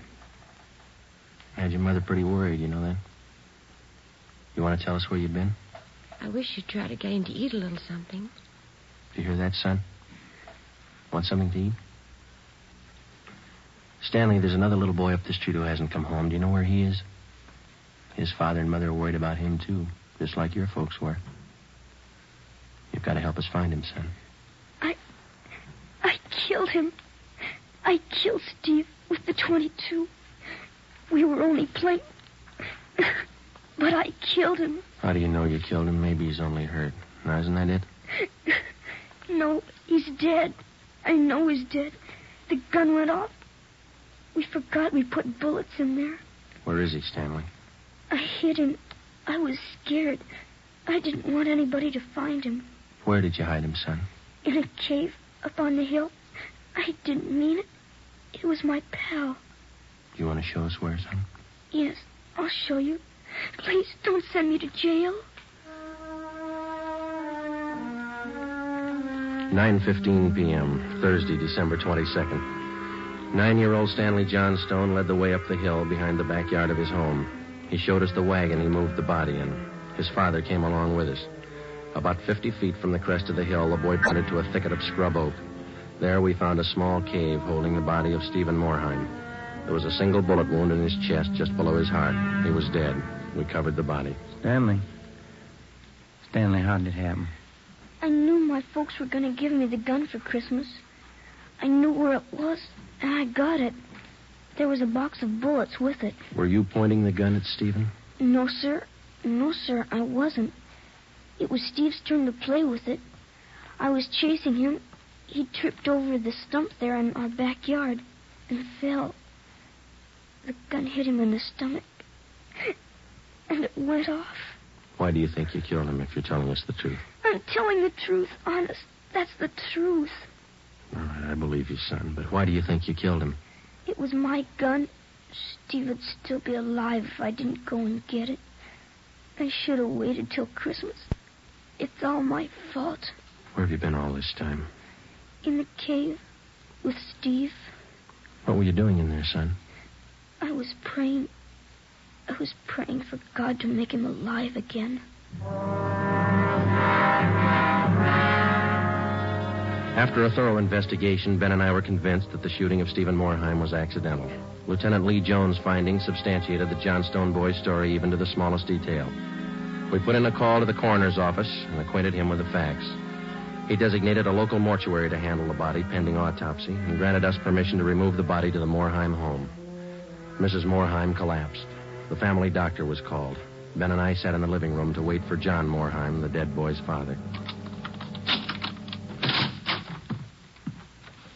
Edith! Edith! Mr. Morheim? Yes. You the police? Yes, sir. Where's Edith? Where's my wife? Has my boy come home? Have you found him? Yes, sir. Oh, where is he? Steve! Stevie! Where's Steve? He's hurt, isn't he? Yes, sir. Oh, where is he? I want to see him. He's hurt bad, Mr. Morheim. Oh, where is he? I want to see him. He's in his room. How bad? Pretty bad.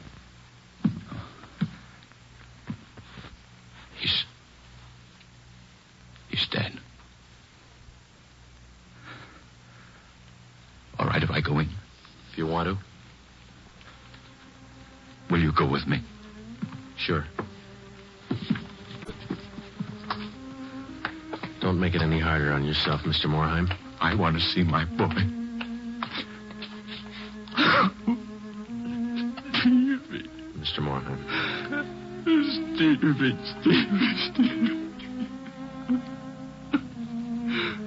Listen to me, son. We've got you a lot of nice things for Christmas. Everything you wanted. I got you the 3 new cars for the train. The one with the searchlight is really works.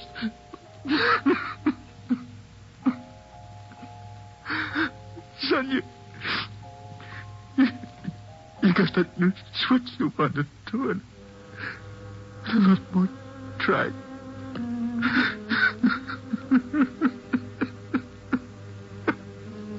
Oh, Steve. Now you can have a big layout.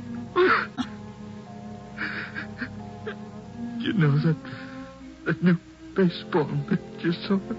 Well, I got it for you. Steve. That cowboy outfit you wanted, I got that too. Mr. Morheim. Come on, Joe.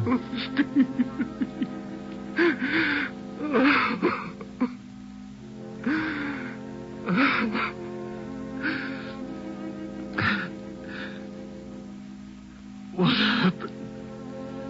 It was an accident. He was playing with Johnstone boy up the street. Playing with a gun. It went off. What was the other boy's name? Stanley Johnston. It was an accident. Mr. Morheim, where are you going? I want to see that boy. We had no idea what the dead boy's father had in mind. We didn't feel that we should try to restrain him. We went along with him up the street to the Johnstone home.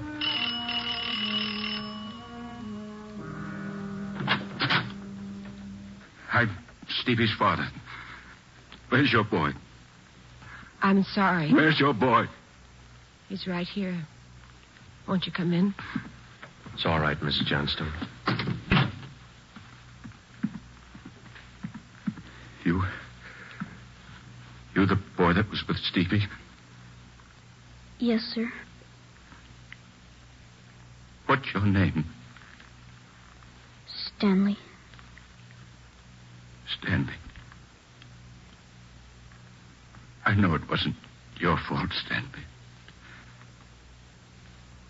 I wonder if you'd do something for me.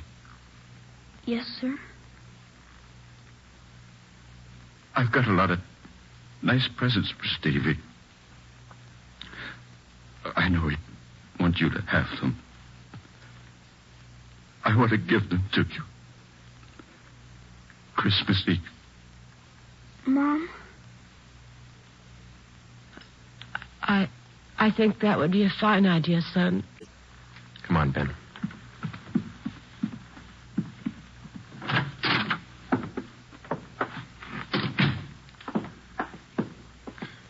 Well, what does it all prove, Joe? You don't give a kid a gun for Christmas.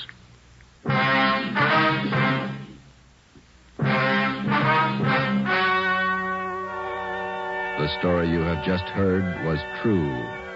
Only the names were changed to protect the innocent. On December 24th, 1948, a coroner's inquest was held in the county morgue, city and county of Los Angeles, state of California. In a moment, the results of that inquest. Now, here are authentic reports from all over the country that tell the story of Fatima's sensational increase in popularity. New York Division. Fatima sales up 132%. Chicago Division. Fatima sales up 453%. Los Angeles Division. Fatima sales up 545%. More and more smokers agree Fatima is the best of all long cigarettes. So enjoy Fatima yourself and give extra mild Fatimas for Christmas in the attractive golden yellow carton. Everyone who smokes Fatima says that this great new long cigarette is the best of all long cigarettes.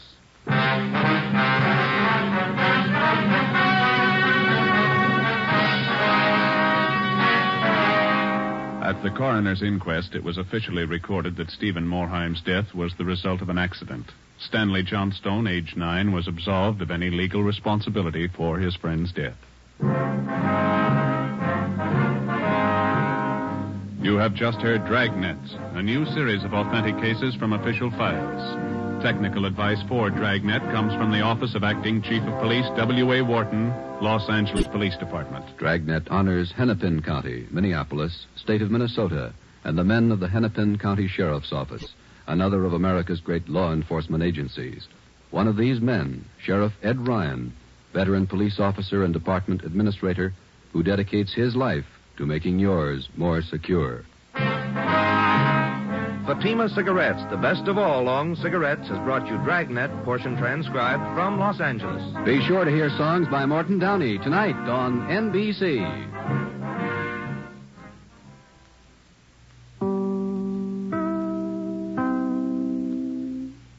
Ladies and gentlemen, for a more authentic presentation, portions of the program you are about to hear were actually recorded on the scene.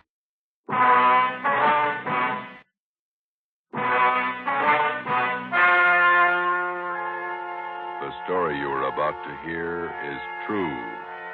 Only the names have been changed to protect the innocent. Fatima Cigarettes, best of all long cigarettes, brings you Dragnet.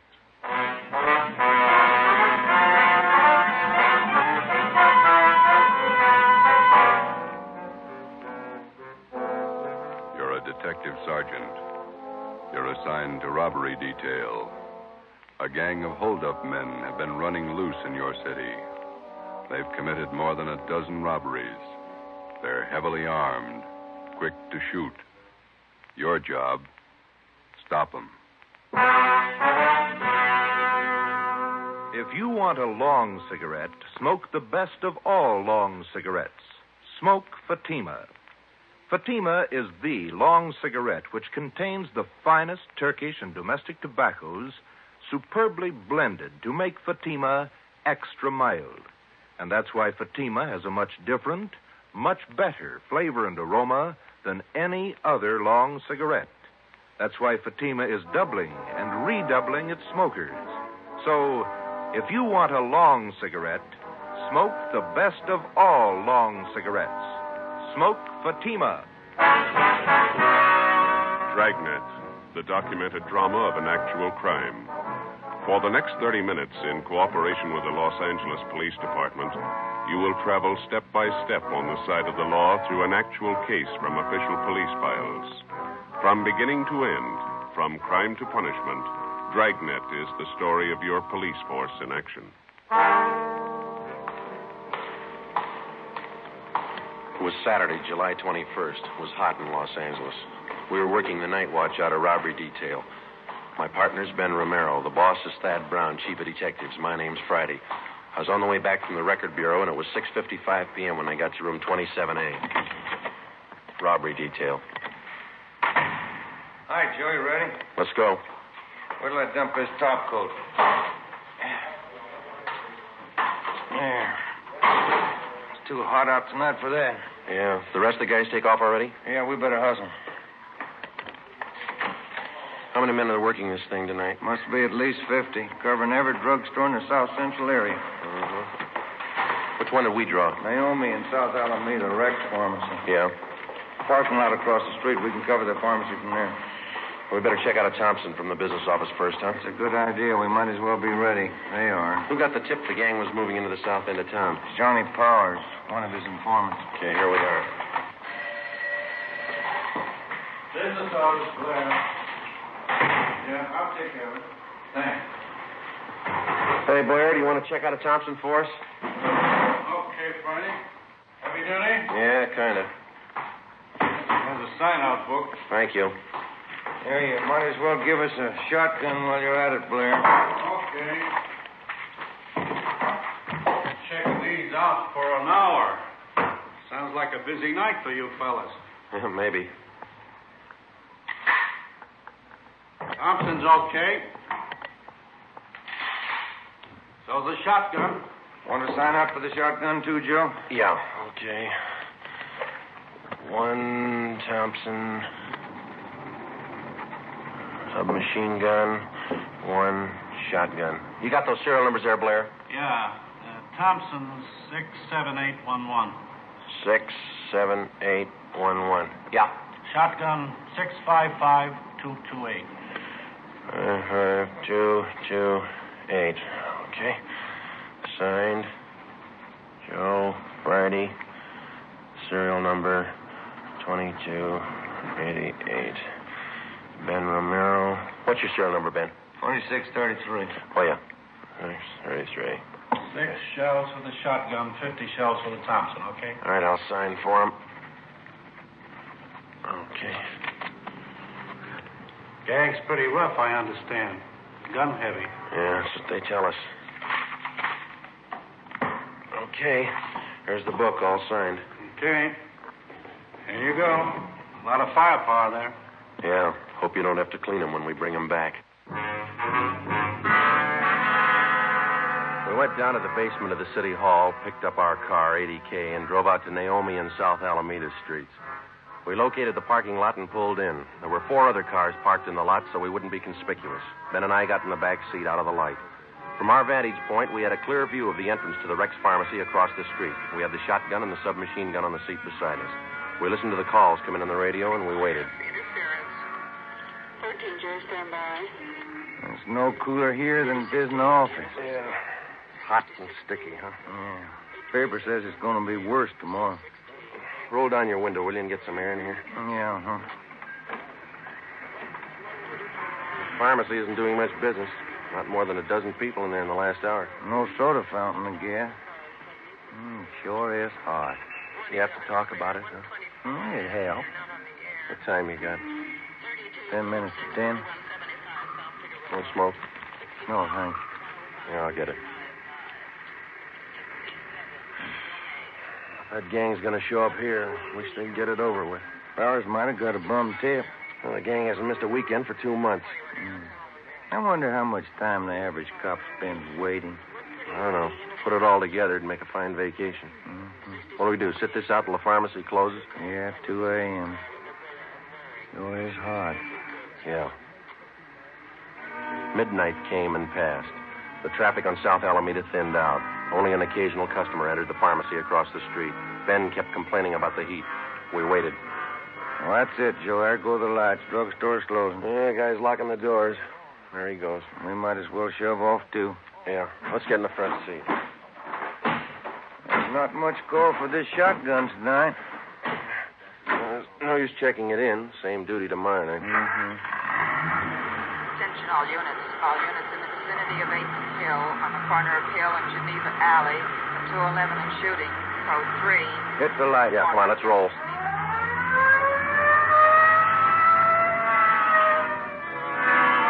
Sunday, July 22nd, 2:15 a.m. Ben and I pulled up at the Merchant Security Trust Company on the corner of South Hill and Geneva Alley. 2 patrol cars were already on the scene, and 4 uniformed officers were trying to keep back a crowd of people who had gathered at the top of a flight of marble stairs which led off the street down one flight to the bank's night depository. At the bottom of the stairs, an elderly man was sprawled out face down, his right arm twisted under him. The man was dead. Ben counted 5 bullet wounds in the victim's back. We interviewed the only witness, a young sailor.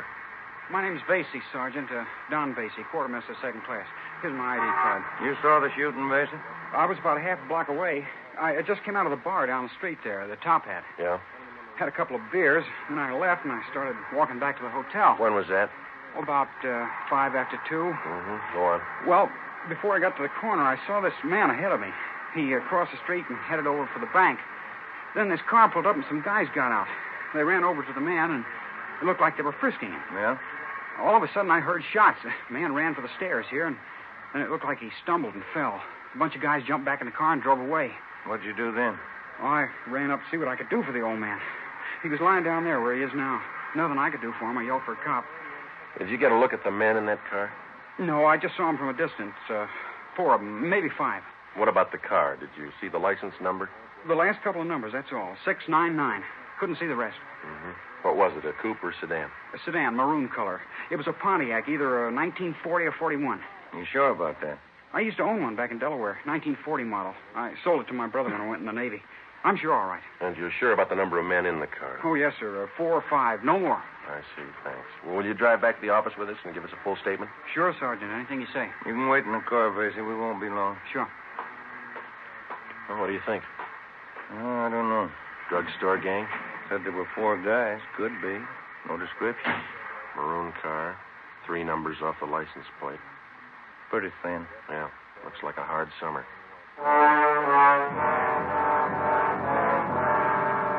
We completed our preliminary investigation. The coroner arrived and the body was taken to the county morgue in the basement of the Hall of Justice. The victim was identified as Walter Conroy, the proprietor of the Flowerland Dance Hall on South Hill Street.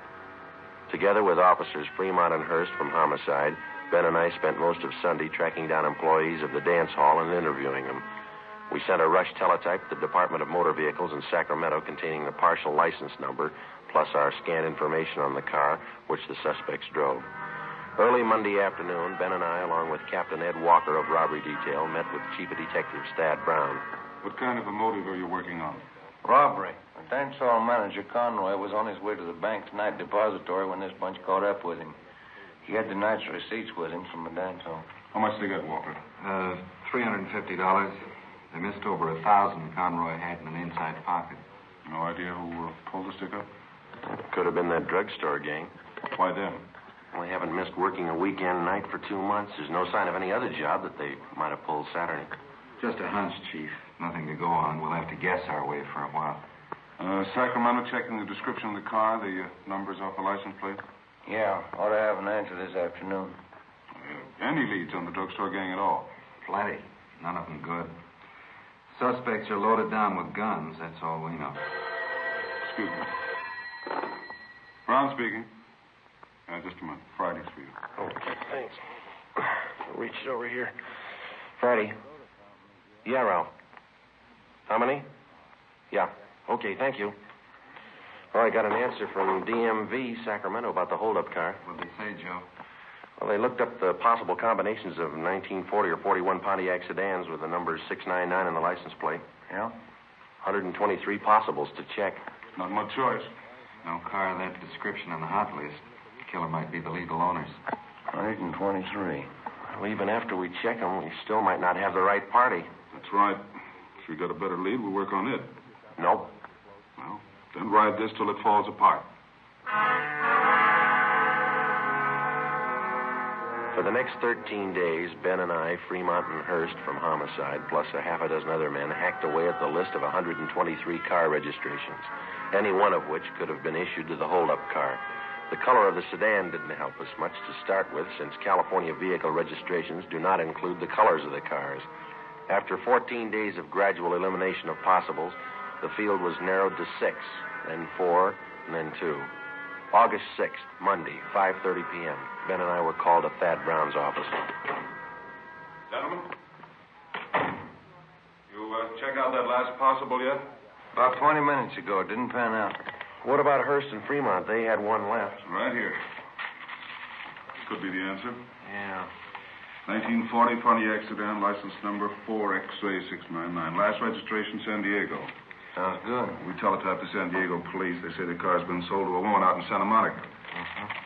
Anyone checked her? Well, that's what I want you two for. San Diego and Santa Monica. Well, it's in the right area. Can't afford to miss now. I hope it's the right one. Well, it's got to be. Check it. Ben and I checked the woman in Santa Monica, Mrs. Fielding. She told us that she had sold the car 6 months before to a friend who lived in Bakersfield. We contacted her friend. He told us the car had been traded in by him to an auto dealer in Pasadena. We checked the dealer. He said the car had been sold off his used car lot 2 months before. The new buyer had given his name as Emil Thurston. 2 names were given as reference, Lloyd Newton and John Lacombe. We ran a routine check through the record bureau.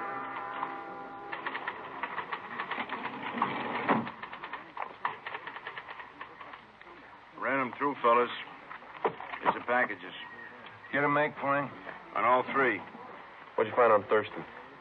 Let's see. Thurston, 2-time loser, second time up to Q on 5 counts of armed robbery. On parole from Quentin now. How about the other 2? Lacombe, let's see. Preston Reformatory, 2 terms, went up 3 years ago, violation of the Dyer Act. He's on parole, too. What about Newton? Did you make him? 2 terms in Oklahoma. They're looking for him now, jump parole. Can I look at that just a minute, Frank? Well, sure. Let's have all 3 of them here. Take a look, Ben. Each one of the mama sheets on these 3 guys. Yeah. How about right here under General M.O., see? Mm-hmm. Thurston, heavily armed at time of arrest. Yeah. This one, Lacombe. Huh? Heavily armed. This one on Newton. Same thing. Gun happy. Yeah. Come on. At the time he purchased the car, suspect Emil Thurston listed his home address as 1517 North Hoover Avenue. Previous robbery victims positively identified Thurston and his companions. At 1517 North Hoover, the landlady also identified Thurston and his companions as tenants. She told us they drove a red sedan and they parked the car at a Temple Street garage. An immediate stakeout was placed on the apartment house, and we started to canvass of Temple Street garages from Hoover Avenue down to Rampart Boulevard. At 4 p.m., Ben spotted the car in Donnelly's garage on Temple Street near Michigan Drive. The garage attendant told us that the owner of the car had given his name as Emil Thurston. We showed him the mug shots. Yeah, used to park his car in here a while back. Then he came in yesterday morning with these 2 guys and said he wanted a paint job. Doesn't look like he needs a paint job to me. They offered me $20 extra if I do it in a hurry. He wants the car painted green. When's he going to call for the car? About 10 o'clock tonight. These jobs take time. He's not going to like it if the car's not finished. He won't like it if it is. Come on, Ben.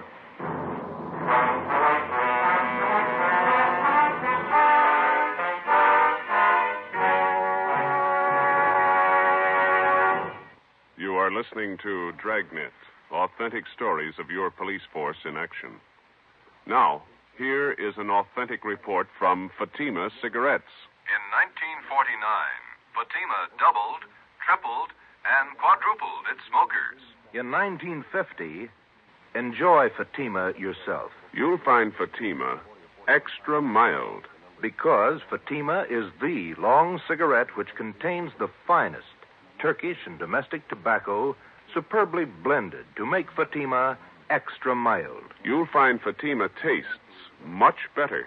Fatima's superb blend gives you a much different, much better flavor and aroma than any other long cigarette.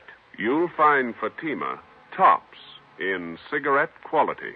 Fatima has always stood for the best in cigarette quality. For a new year of greater smoking enjoyment, buy Fatima in the appealing golden yellow package. You'll agree, Fatima is the best of all long cigarettes.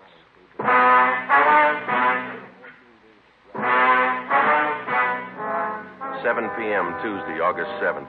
Chief of Detectives Thad Brown and Captain Ed Walker swung the entire robbery detail into action. The stakeout at the apartment house on North Hoover continued. An additional detail of men was stationed in a vacant store on Temple Street directly opposite Donnelly's garage. Donnelly's garage was a small family outfit, and the only spot from which we could cover it thoroughly without being seen was from a large paint locker set up against the right wall. The garage man cleared enough room so that Ben and I could fit into the locker in a half-stoop position. 2 small latches were rigged up so that we could pull the doors closed from the inside. 4 ventilation holes at the top and bottom of the doors provided us with peepholes. At 8 o'clock that night, Ben and I took our places inside the locker. The trap was set. We waited. Can you see all right, Joe? Yeah. It's hot in here. Stale air. It's a tight fit. I'm getting a cramp in my shoulder. Yeah. What time did that garage man say he closed? 11 o'clock. There's lousy paint smells. Stuffy. They had car pulling in. Can you see the driver? Wait a minute. It's nothing. Somebody getting gas. Hope they show up. Wouldn't want this to go on another night. Well, don't count on it. Foot's going to sleep. Why don't you stand still? What time you got? Let me see. Get the light on in here. 10 minutes to 9. Thanks. The popular conception of the working detective rarely includes a glimpse of his everyday run-of-the-mill duties. Filling out forms, conducting interviews, or waiting long, monotonous hours parked in a car or standing half-crouched in a garage paint locker. It's slow, dull, and tedious, and it's 95% of the police officer's job. By 10 o'clock that night, there was still no sign of Thurston and his friends. The cramped locker got more cramped with the passing minutes. The air was thick with paint fumes. We waited. At 10:55, a taxi pulled to a stop in front of the garage. 3 men got out. You see him, Joe? Wait till they step into the light. There's another guy still in the cab. Here they come. There's the first guy. Yeah, it's Thurston. Fourth guy's getting out of the cab. That looks like Newton, doesn't it? That's him. Yeah, it's Lacombe right behind. Fat guy. Here they come. They sure do look the part. All right. Unlatch your door, but don't open it. Yeah. Quiet, Ben. What's the matter? Latch is stuck. Wait a minute. Did you get it? No, it's really stuck. All right, tap it with your gun stock. Come on, easy. There it is. It's loose. Good. Can you see where they are now? Yeah, talking to the garage man. Not looking this way. No, they just stay that way, huh? You ready? Okay. Don't tip them off till we're right on top of them. Let them get away from that garage man, huh? Right. All right, let's go. Approximately 25 or 30 yards separated us from the suspects. I glanced across Temple Street at the vacant store where Thad Brown and the other men were staked out. 25 yards is a long way to walk when you're approaching a murderer, and you know that he won't hesitate to kill you in order to escape. Ben flipped the safety off the machine gun. We were almost halfway across the garage, 15 yards away. Thurston turned and saw us. Look out, Joe! Stop the man. I got one of them. They ducked behind the car, went up the stairs, 3 of them. Come on. Righty, where'd they go? Up the stairs. Over!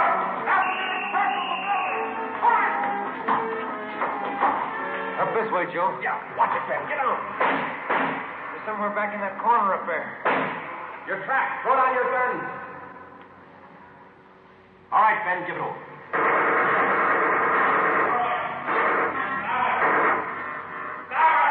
Throw down your guns. Pull them down. There's 3 of them. 6 of them. All right, now come on down with your hands behind your head. Cover me, Ben. I'll frisk them. Right. You up on the end. Get your hands in the back of your head. All right, stand still. All right, next one. Go on. Clean. All right. Look home. Watch him, John. All right, you. Rest of you, stand back. Keep your hands up. You all right, Joe? Yeah.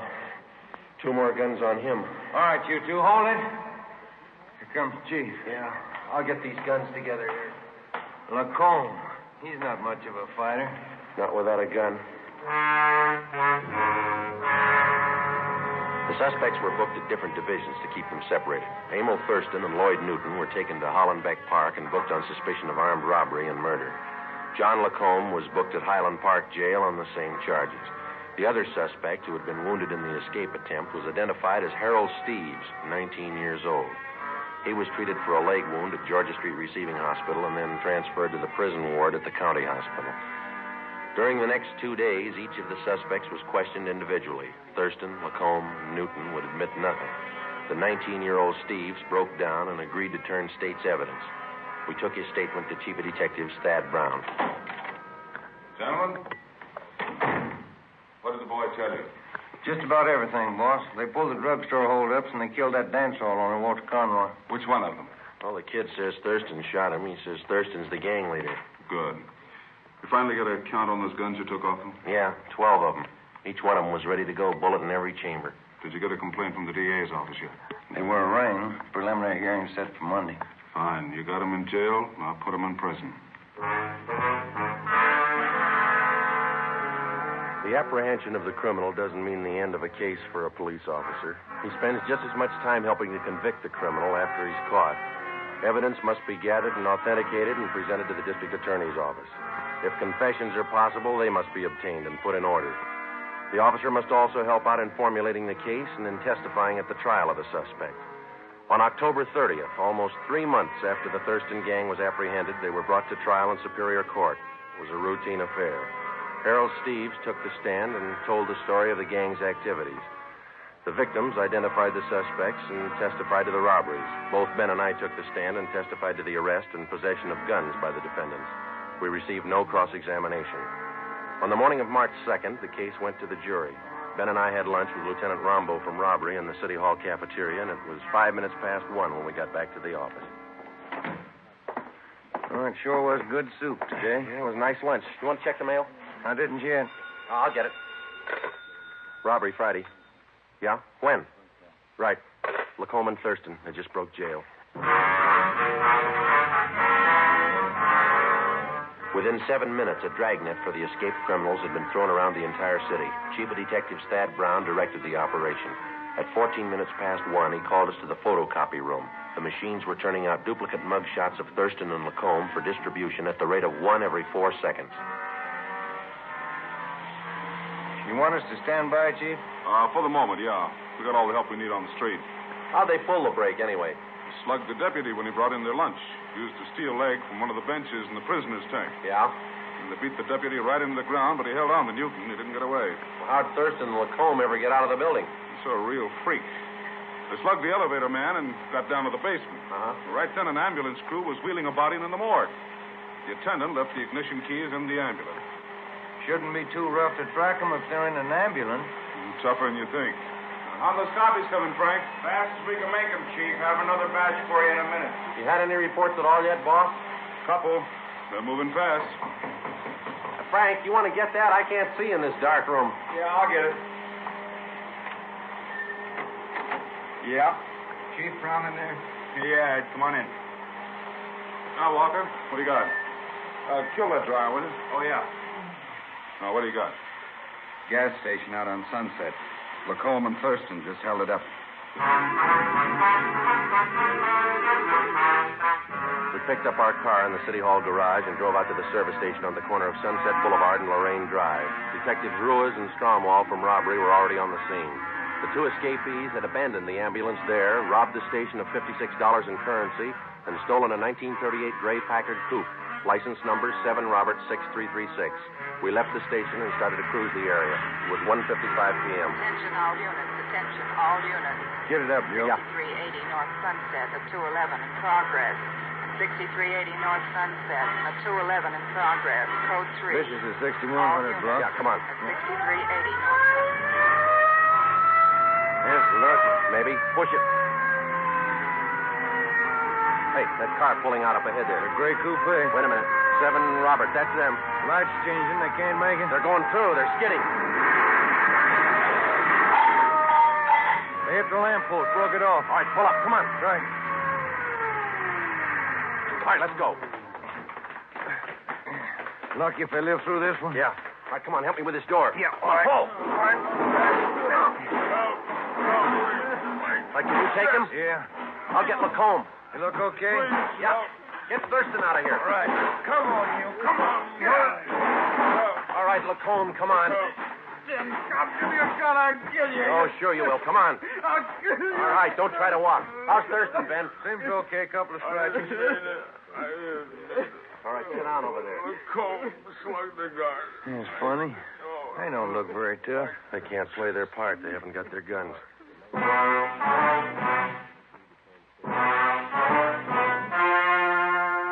The story you have just heard was true. Only the names were changed to protect the innocent. On March 3rd, 1947, trial was held in Superior Court, Department 91, City and County of Los Angeles, State of California. In a moment, the results of that trial. It's amazing how many long cigarette smokers are changing to Fatima. Here are the actual figures. New York Division. Fatima sales up 132%. Chicago Division. Fatima sales up 453%. Los Angeles Division. Fatima sales up 545%. Yes, in 1949, more and more smokers discovered that Fatima is the best of all long cigarettes. They found Fatima extra mild. They found Fatima has a much different, much better flavor. They found the name Fatima means the best in cigarette quality. In 1950, enjoy Fatima yourself. Best of all long cigarettes.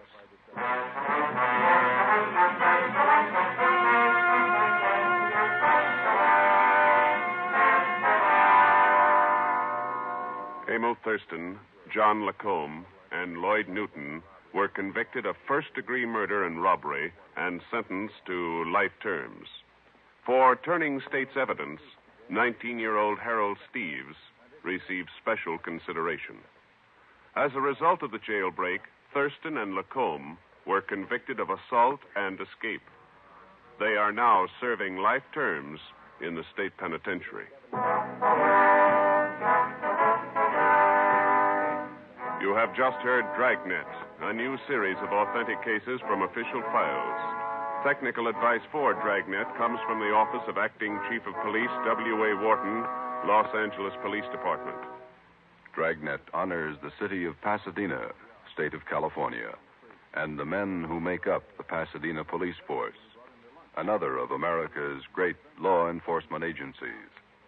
One of these men, Chief of Police Clarence H. Morris, traffic specialist and veteran police administrator, dedicates his life to making yours more secure.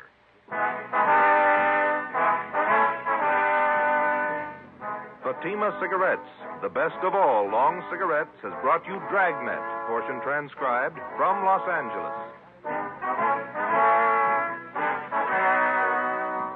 Be sure to hear songs by Morton Downey tonight on NBC.